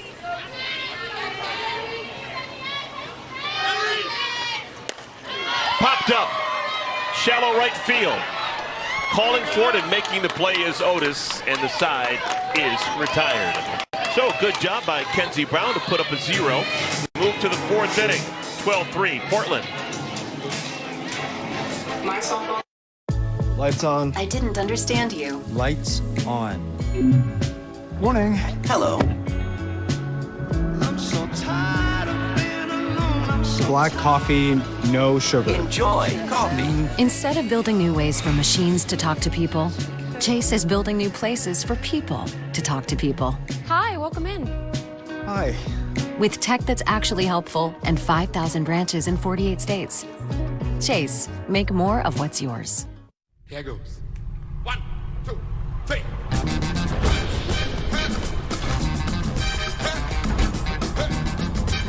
Getting set here. Plays it into the box. Takes a touch. He shoots! Off the crossbar. Another chance.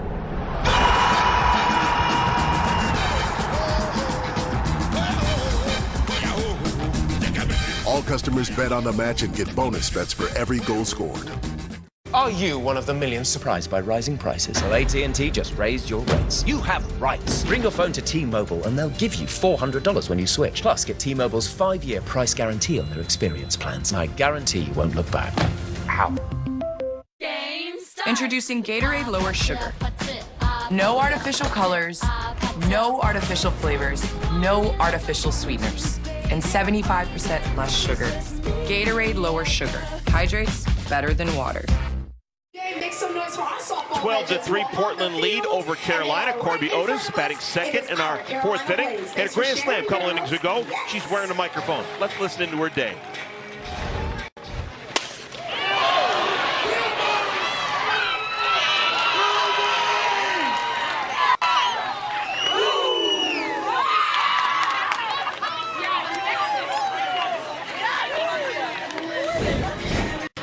That ball makes a sound when the leaves are back. I don't know if I like the sound of the bat or the boom at the home plate from the Cascade. Everyone's trying to find their cheers, and first grand slam in Cascade history. Kendra Falby, Corby Otis, Megan Grant batting against Keilani Ricketts. Ricketts has retired 5 in a row. That's saying something considering how prolific the offense was for Portland before that. A 12-run second inning for the Cascade.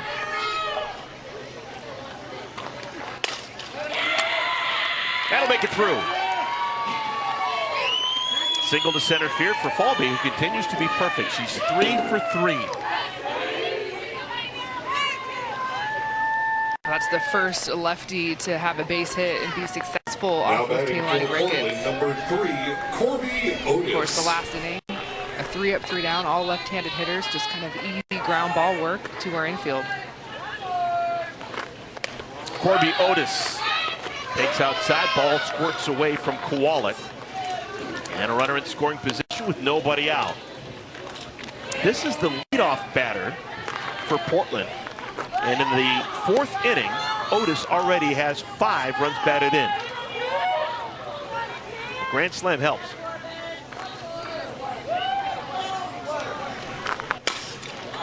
High pop up center field. See if Falby tags.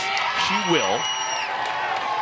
And the throw to third almost got her. That's a strong peg by Mackenzie Clark. But Falby is now 16 feet away from scoring the 13th run for Portland. That was just high-level softball there. You saw a great tag up from Kendra Falby. She has so much speed, but also in that same breath, Mackenzie Clark has one of the best arms in the league. Here's Megan Grant. She was intentionally walked during that 12-run second inning. There were runners on at first and at second, and they intentionally walked her to get to Tori Vidalis. It was mind-blowing stuff. This is a rookie playing in her second pro game. Number, Ricketts looks to third, throws to first. Good play.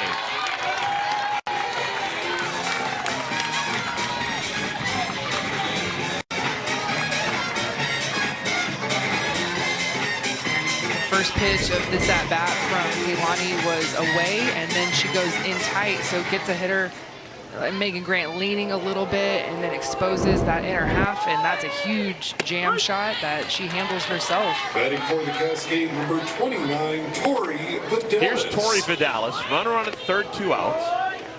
As someone who has seen Tori Vidalis play for 9 professional seasons, I'm here to tell you she's going to hit the ball somewhere. And she does. She's got a little piece on it. Ton of spin. And it's made beautifully by Aubrey Leach. Leach understood the spin, knowing that if she made one false move, the run would score. Good job by Ricketts to get out of a pickle.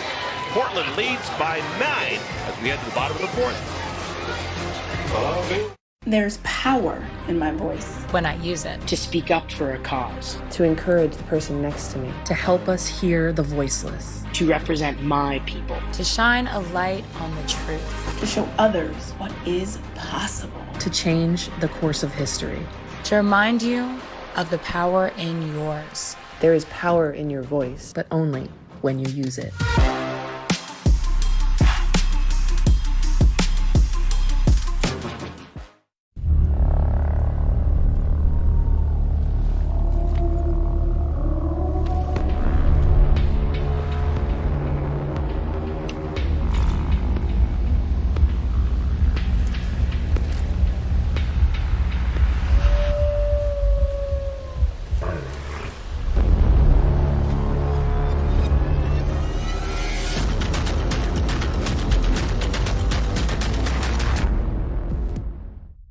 Lights on. I didn't understand you. Morning. Hello. Instead of building new ways for machines to talk to people, Enjoy. Chase is building new places for people to talk to people. Hi, welcome in. Hi. Chase, make more of what's yours. The FIFA World Cup is back, America, so jump on the bandwagon. Hey, Marshawn, hop on, buddy. I made you this. Is that a lay? A Lay's lay. A lay-lay? No, a Lay's lay. I love wordplay, so I'm in. Yeah, looks good.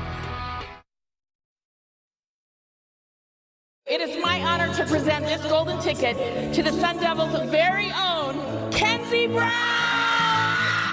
Mackenzie has been our warrior and our rock. I call her the unicorn of this generation all the time. She has sacrificed. She has been our hardest worker. She was incredibly loyal. Just over the moon. So excited for her. Those golden tickets are fantastic, and you received one. It's such a big event. Congratulations to Kenzie Brown. Got the golden ticket. Was taken in the 3rd round of the draft, and she's bucking to get her first professional win. Kenzie Fowler. Have been waiting to see what her pro career will look like. It was no doubter that she was going to be one of those 17 golden tickets. So deserving, one of the best arms in that senior class that we saw this spring. Yeah, and I like seeing her back out there, right? Only has given up the 3 runs, a ton of insurance, and let's see how far you can take us, rookie. Like, let's see what you got. Alicia Ocasio will be followed by Aubrey Leach and Anna Gold. I'd like to say there's a bunch of game remaining, but there's really not. AUSL plays with an 8-run run-ahead rule, which means that if one team is up by 8, when both teams have had 5 chances to bat, the game immediately ends, but there's an 8-point stiff arm in either direction. And right now, Portland leads by 9. So the Blaze will have to score twice within their next 6 outs for this game to make it to the 6th inning.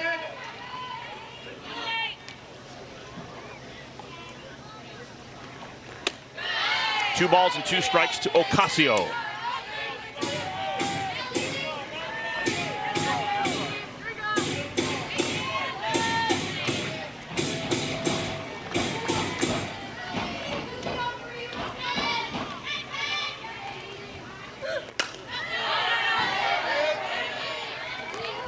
Ocasio off to a strong start with that single for her in the 2nd inning. She is 4 for 7 with a double and 5 runs batted in. This is the player who was the opening day starting pitcher for Carolina. Strikeout number 5 for Brown. Continuing to change eye levels, and you see the spin with the drop ball. Sydney Stewart, one little tag. Strikeout number 5 for the rookie. This is why I like to see Kenzie continue to go out there. I feel like it's one of those things you have to find your rhythm. Here's Aubrey Leach. Swings at the first pitch, skies this one. Medium deep right field, and Otis makes the play. 2 down. Tonight at 8:30 Eastern Time, head out to the gridiron and catch a Canadian Football League battle. The Hamilton Tiger Cats going to take on the Winnipeg Blue Bombers right here on CBS Sports Network.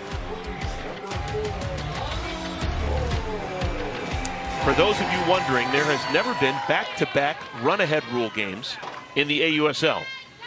But we have a chance of that happening today. Yesterday, a run-ahead rule win for the Carolina Blaze, and right now it's looking like there's a chance for Portland to return with a run-ahead win. Topsy-turvy.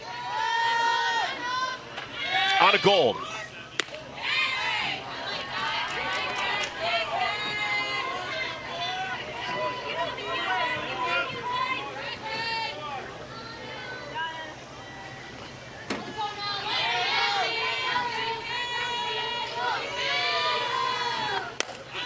Popped up, center field, Fulby, and the side is retired. Good job by Kenzie Brown. She has got 4 strong innings in the books. To the 5th we go. It's all Portland.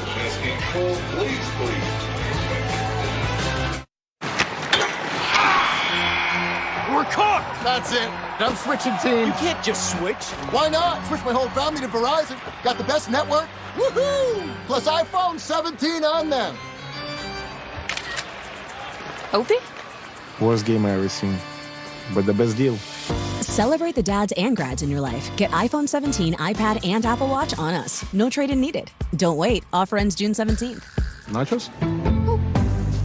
Thanks. greatness doesn't happen overnight. It happens every morning. Whole body nutrition and fuel to start whatever's next. Quaker, official sponsor of FIFA World Cup 26. Reese's meets Oreo. Now you meet our Reese's Oreo Cups. It's the collab everyone's been asking for. Who knew giving in to peer pressure could taste this good? Oh wait, guess you did. A century ago, our founders made a promise to always take care of their own. That promise is still at the heart of everything we do, and why our members know we'll do what's right. USAA, taking care of our own. Nature's Bounty. Nearly 70% of your immune system lives in your gut. Nature's Bounty supplements your gut and immune health with 20 billion live probiotic cultures. Nature's Bounty, it's in your nature. We saw history in the second inning for the Portland Cascade. Just their third game in franchise history. They scored 12 runs. Falby started it off. A whole bunch of hits left and right. Torrey Vidalis, the intentional walk. And this was a double off the wall. And then the biggest swing of the inning, Kenzie Fowler, was by Corby Otis with the bases loaded. Yeah, we've been talking about how Portland had opportunities yesterday. They had opportunities on opening day with runners on base, just kind of missing those key hits. And they have been saving all those key hits because they came in that second inning. 12 runs scored. And what's crazy is the damage could have even been worse. There were 2 left on when they concluded their rally, but yeah, that's a lot of offense in one inning. Messed up our scorebooks, but that was batted around twice. 17 batters come to the plate. Good golly. All right, we've got a new pitcher. We made it to the 5th inning. Devin Netz will come on. Netz, the first baseman. She's been in the game the entire time, but this is an opportunity for her to pitch. This isn't just to kind of get through the game. Netz is a real big-time arm, and is going to be a big part of the staff for Carolina this year.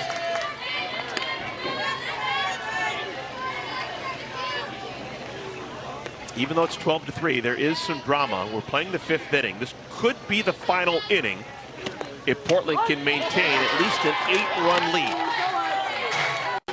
One team leading by 8 through 5 innings, the game's over. So Portland would like to get some insurance runs here and then slam the door in the bottom of the 5th and get this one done early.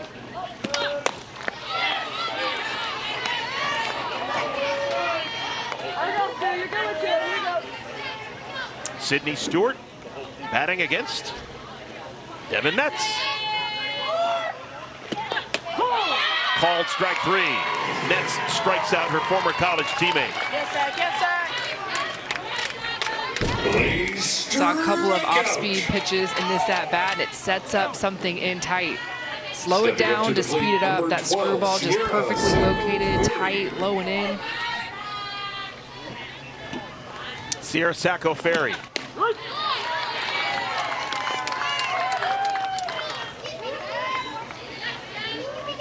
In a day full of offense for the Cascade, Sacco Ferry has not joined in. Does not have a hit, nor has she scored a run. But she's going to be aboard for the second time. She walked in the first inning, and now she's hit by a pitch with 1 out in the 5th.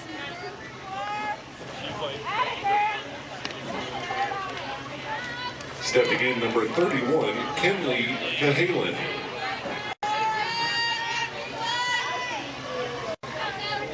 Rookie shortstop Cahalan. Went too far.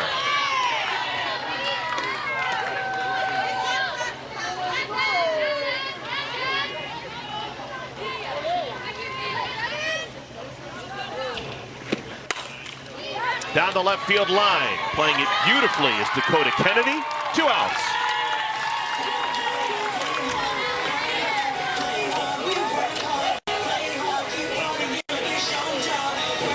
Two outs, runner on at first base. We will see a pinch hitter come into the game.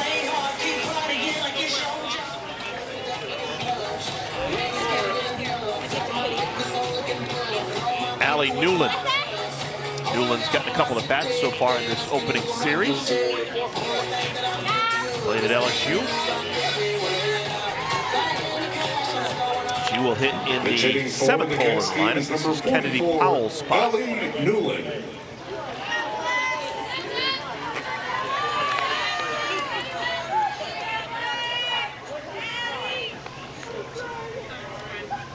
What I love about this league is you saw on that graphic a couple of moments ago that Allie Newland's softball idol is Aubrey Leach.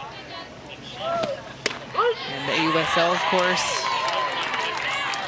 you see the talent from all ages on the same field. How cool is that?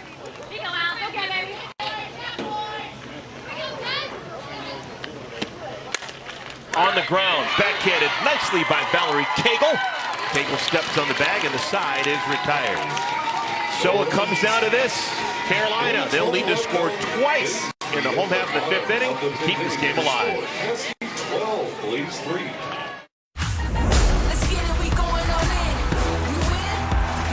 Links and Aces, Saturday on CBS and streaming live on Paramount Plus. This is the story of the one who knows half-baked preparation can bring the workday to a standstill. That's why she relies on Grainger for professional-grade products and next-day delivery. Call, click, or stop by. Grainger, for the ones who get it done. When we made the switch to Coterie diapers, our baby started sleeping better through the night and we had way less diaper changes. The material is incredibly soft, thin, and luxurious. It feels like clothing. If you want the best of the best for your baby, try Coterie. You won't regret it. Barrett hasn't taken a bite like that in years. But with his new teeth from Affordable Dentures and Implants, that crunch he's been dreaming about, it's back. Affordable Dentures and Implants. That's what we do. Introducing Stoco, the only apparel with adjustable medical-grade support, engineered with high-strength cables that reinforce the body, designed to help you overcome injuries, minimize pain, and regain the confidence to get back out there. Learn more at stoco.com. Are you certain this is decaf? Mm-hmm. Are you 4-imprint certain? Mm-hmm. I am like lightning today. Certainty matters. So when you need the right high-quality promotional products, printed perfectly and guaranteed to arrive on time, that's the certainty of 4imprint. Wow your clients, nail your next event, or inspire your team by visiting 4imprint.com. 4imprint, for certain. Portland leading Carolina 12-3. We played the bottom of the 5th inning. We've been listening all evening long on the conversations being made by Corby Otis. I'll just say random things the whole time. All my... Oh, no! I was going through the wickets. The British are coming! Chef is over there busy cooking, you know?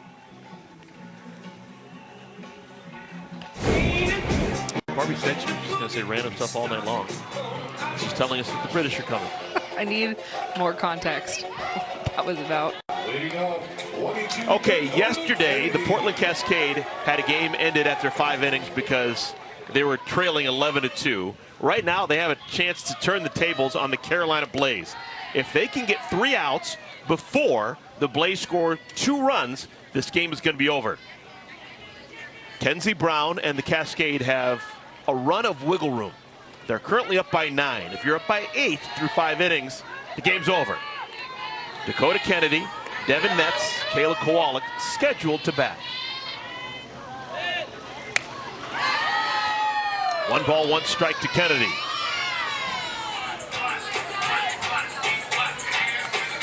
Yeah, so for Carolina, just trying to push 2. It's a magic number, and it's why you saw Dakota Kennedy, yes, down by a bunch, but try and get on base via the drag bunt.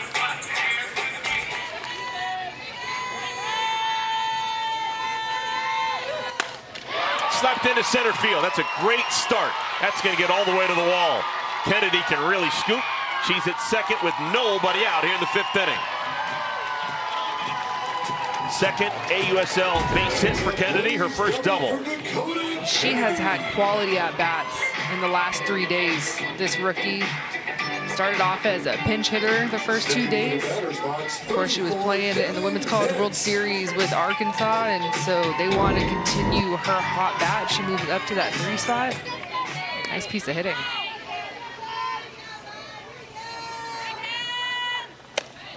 Devin Metz, the batter, takes outside. Let's check in with Savannah. Well, I'll tell you who's not surprised by the start that Dakota Kennedy has had. It's associate head coach of the Blaze, Lindsay Leftwich. During the first game when she took a big old hack in her first Pro AB, she said Kennedy was taking those same hacks during BP. She is unfazed by being at the pro level and is swinging for the fences. So when she's taking these big cuts and just being aggressive in the box, that's what they've seen from her since she arrived with the Blaze. She's going to get a ton of playing time with the way that she's swinging right now. She's been impressive. Now Brown needs to start throwing some strikes here. She has allowed the leadoff double to Kennedy, and now 3-0 to Nets. New catcher in the game, Kelly Torres. Torres familiar with this field. She played at Duke.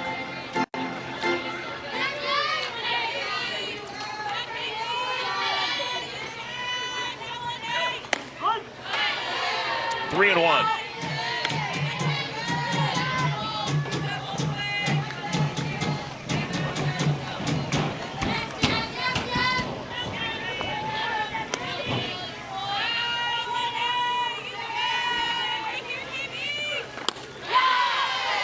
Three and two. This game has really settled down. We had a combined 15 runs scored in the first 2 innings. But we've had goose eggs over the last 5 half innings.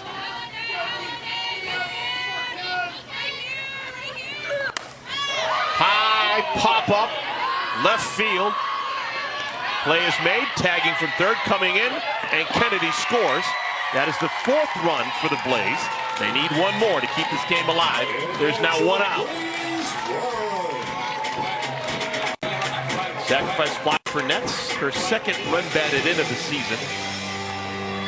Now batting 99, Kayla. You'll take that if you're Kenzie Brown. Yes, it gives up a run, but to me, I can kind of settle myself in a little bit, take a breath. The bases are now clear, and focus on one thing, and that's getting 2 outs. Kayla Kowalik reached on an error in the first inning, struck out swinging in the 3rd.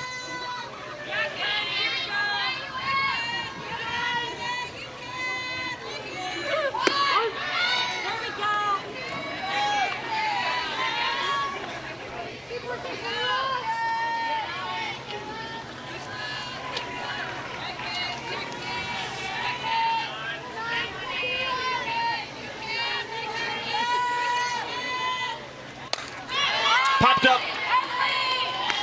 Shortstop Cahalan makes the play, 2 down, and now the Blaze are up against it. They need to score one more run before they make another out, and this game's going to be over. It's going to be a scheduled off day for both Tariah Flowers, Portland Cascade, along with Tara Dill's Carolina Blaze tomorrow. We will see Portland play next at Utah. That game will be on Saturday. Blaze will play here again on Saturday against Texas. For the Blaze, number 33, Alyssa Brito. Last hope for the Blaze, Alyssa Brito.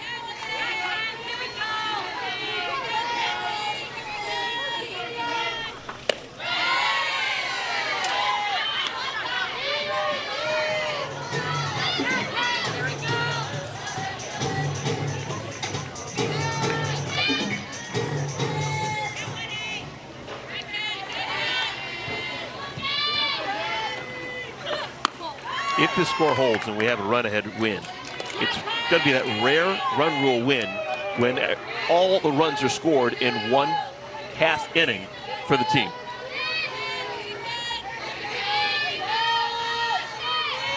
All 12 runs for the Cascade coming in the 2nd. 3-1. I'm sure Carolina Blaze is going to be talking about that. The score does hold. Like, hey guys, there's just 1 inning. And they were able to find a couple of runs. But obviously that's a tough hill to climb. Now Brito works the walk. The game continues. So Brito is aboard. This is interesting. You're down by 8 runs.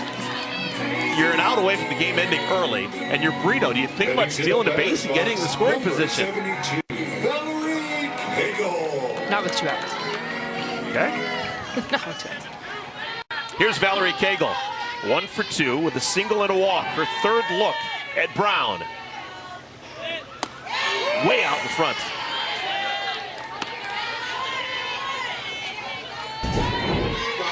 Change up. See this ball just float in and Cagle way out in front.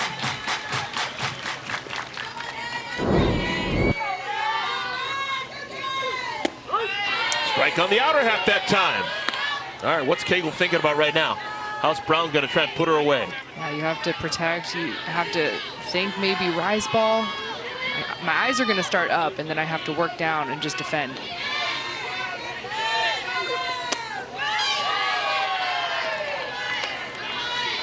$102 pitches for Kenzie Brown.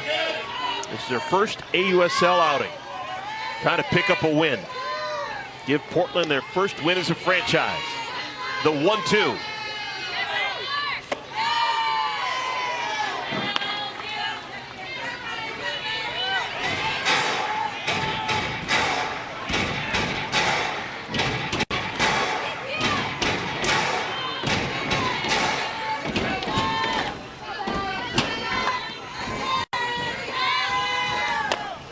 Little number, it's a fair ball. Torres.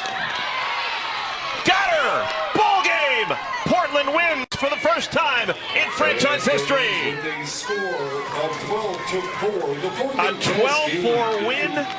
The Cascade take down the Blaze to go to 1-2 on the year. What a second inning historically for Portland. And they ride it. 12 runs to their first franchise win. And I love that shot with the veteran Sis Bates loving up on her rookie Kenzie Brown going the distance. And how about two rookies, Eric, in this series giving us complete games? We saw Carlin Pickens last night, and now the other All-American, Kenzie Brown, gets the start, finishes the day, and can't say enough about that second inning for Portland. My goodness.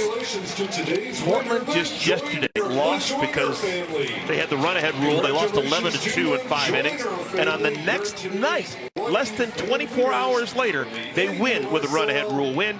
12-4 the final. Kenzie Brown, the rookie, standing by. Congratulations. First professional win, Kenzie. What does it feel like? What was working today?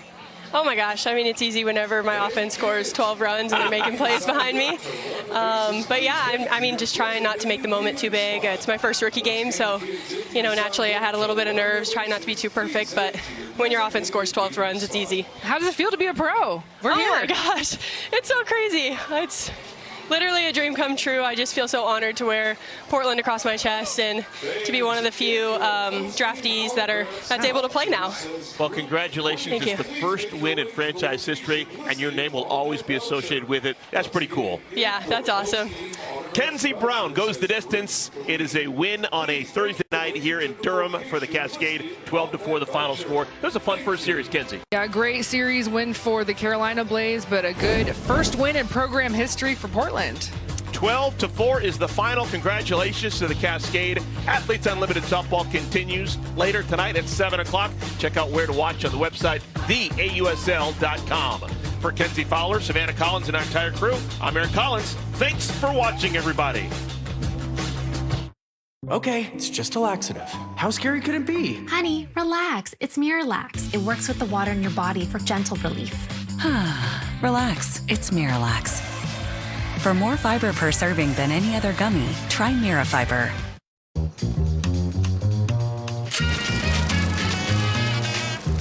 Don't sweat the technique. How much for what? 11.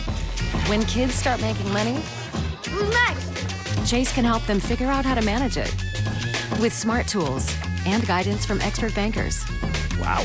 Now that's a first deposit. Let's get your account open. Eh? Need some. That's good for kids and good for parents. Chase, make more of what's yours. Holmes, find me a large 4-bedroom with a garage near a good elementary school. Here are 5 homes, all zoned for elementary schools rated B+ or higher on niche. With the pool! Hey. Show me the first one. Homes AI. All you have to do is ask. Welcome back. How can I help? Only on Homes.com. Okay, all right, I'm considering the pool. A century ago, our founders made a promise to always take care of their own. That promise is still at the heart of everything we do, and why our members know we'll do what's right. USAA, taking care of our own. The United States of America, a nation built on independence, defined by freedom, forged through sacrifice. United, there is little we cannot do. An idea once unproven that reshaped the modern world. We the people are free. The Ultimate Fighting Championship, created as a global proving ground for the world's greatest fighters. You're about to see something that you have never seen before. Tested by adversity. Monumental win. We're all Americans and this is the dream. Driven by defiance. In the midst of a global pandemic. The show goes on for the UFC. Nobody's even close to pulling off what we pulled off. Emerging to a global powerhouse. It's the best sport in the world. The UFC has grown to be a global phenomenon. Two origins, one shared truth. In the Octagon and in these United States, glory comes to those willing to fight for something greater. Never more impressive than this. A goal. We must adjust to changing times. Super wants to make it one of the greatest sports in the world. A dream. An informed patriotism is what we want. We want to make this the Super Bowl of mixed martial arts. A future. Our challenges are great, but our will is greater. They brought it from niche sport to mainstream powerhouse. And now, their stories align for one historic night. In celebration of the past, present, and future of this great nation, the Octagon will descend on the White House lawn for UFC Freedom 250. A once-in-a-lifetime event where a select few of combat sports elite will look to write the most significant chapter in their storied careers. In the main event, a lightweight title unification bout for the ages. Ilia Topuria, an undefeated champion on a generational run. Oh! He got him! That's it! That'll do it! And new! Two divisions. Ilia Topuria! Welcome to the history books! Three former champions. Three statements made. Oh! And still! Now, he sets his sights on another legend. Justin Gaethje. Is the future set in stone? Have the voices of the people fighting for their lives been heard? Oh! The most electrifying fighter of his era. Have you ever seen anything like Justin Gaethje? A career marked by chaos. Oh, it's over! And accomplishment. He has remained at the top while still being one of the most exciting fighters on planet Earth. One final pursuit remains, undisputed gold. As he shoulders the hopes of the host nation, the proud American heads to Washington looking for the ultimate highlight. Getting a chance to fight on the lawn of the White House is such an honor. I will make my country proud. Oh! Big right from Gaethje! Left it! En la Casa Blanca, Justin caerá. Oh, my word! I'm gonna cut him down like a tree. Heavyweight gold is on the line in the co-main event. Here to bed! Alex Pereira. Oh! Down goes the champion! Already a two-division champion. Already a global superstar. Now chasing unprecedented greatness. A third title in the third weight class. And a chance at combat sports immortality. Eu quero sair dali com o braço erguido, mais cinturão e fazendo história. Standing in his way is Cyril Gane, the face of the French Revolution in the UFC. A man ready to claim his own place in history and take one step closer to becoming the proud nation's first homegrown undisputed champion. This is my mission to have them, and if I can, I'm gonna knock him out. Concussive! And concussive! On June 14th, Washington, D.C. plays host to the most iconic night in combat sports history, with a preview of the headline attractions. We use these for training. This shot and then a reverse. El destino está escrito. This is UFC Freedom 250. Countdown. We are going to pull off the boldest idea in sports history. Since its creation in 1993, the UFC has redefined what's possible in combat sports.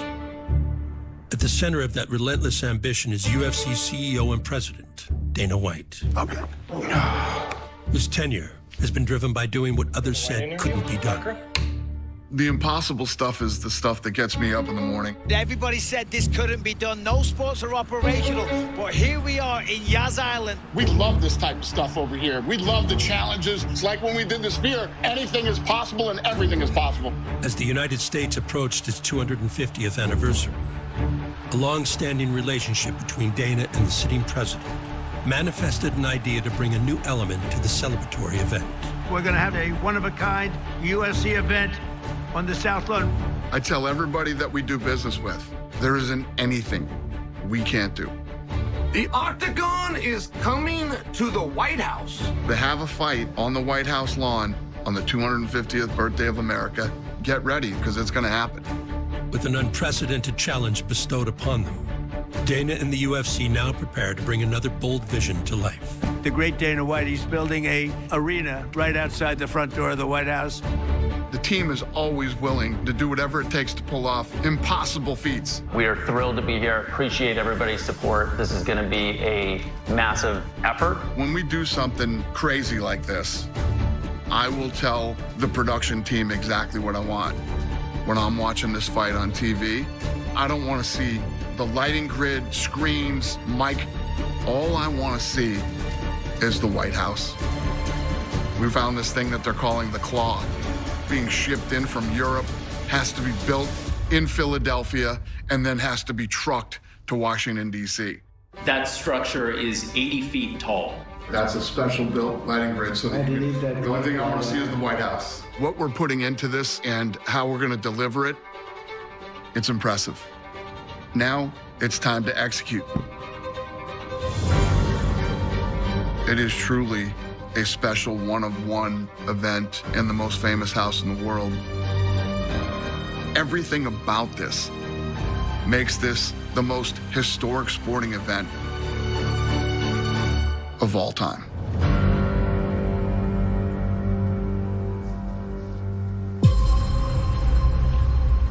Top billing for an event the magnitude of UFC Freedom 250 demands an athlete worthy of the moment.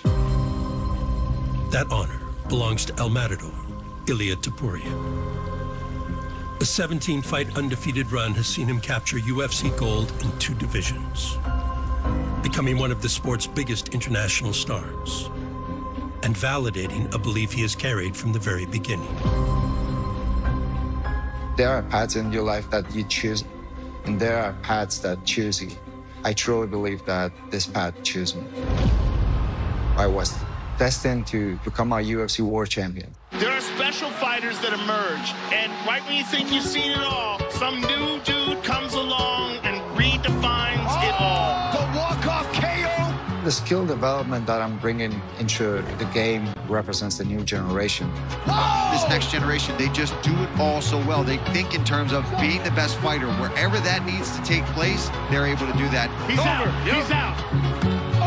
That's why I just had a spectacular run in the UFC, and it changed my life completely. He believes he is going to shock many MMA observers and wrest the title away from one of the most dominant champions in UFC history, Alexander Volkanovski. Whenever I have an opportunity to do whatever in my life, it's not about just to win or just to show up. I just want to shine. Oh! Topuria grounds Volkanovski! And he fought one of the greatest of all time tonight. It is a changing of the guard, but it's also an ushering in of a new era. He's already reaching legendary status. And look, you can tell that it's resonating with the fans. He's a star. I have the chance to put on a show. I want to do it in passion. I want to do it as big as that I can. Oh! Massive knockdown for Topuria! And still, Volkanovski now Holloway, two of the greatest featherweights of all time, firmly in the rearview mirror. And this guy just showed there is another level in the stratosphere. He'll be the next superstar. Look at Sergio Ramos is there with him. Undeniable momentum and appreciable hype surrounding the budding Spanish star and former featherweight legend slayer, and with all the self-belief in the world, Ilia Topuria seeks to topple a third legend, Charles Oliveira, while seizing the lightweight crown and become a two-time, two-division UFC champion. There is no one on my level in this sport.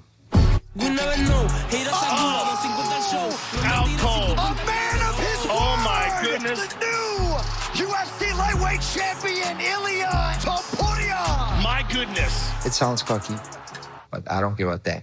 Not sure there has ever been a more memorable jaunt to two-division champion.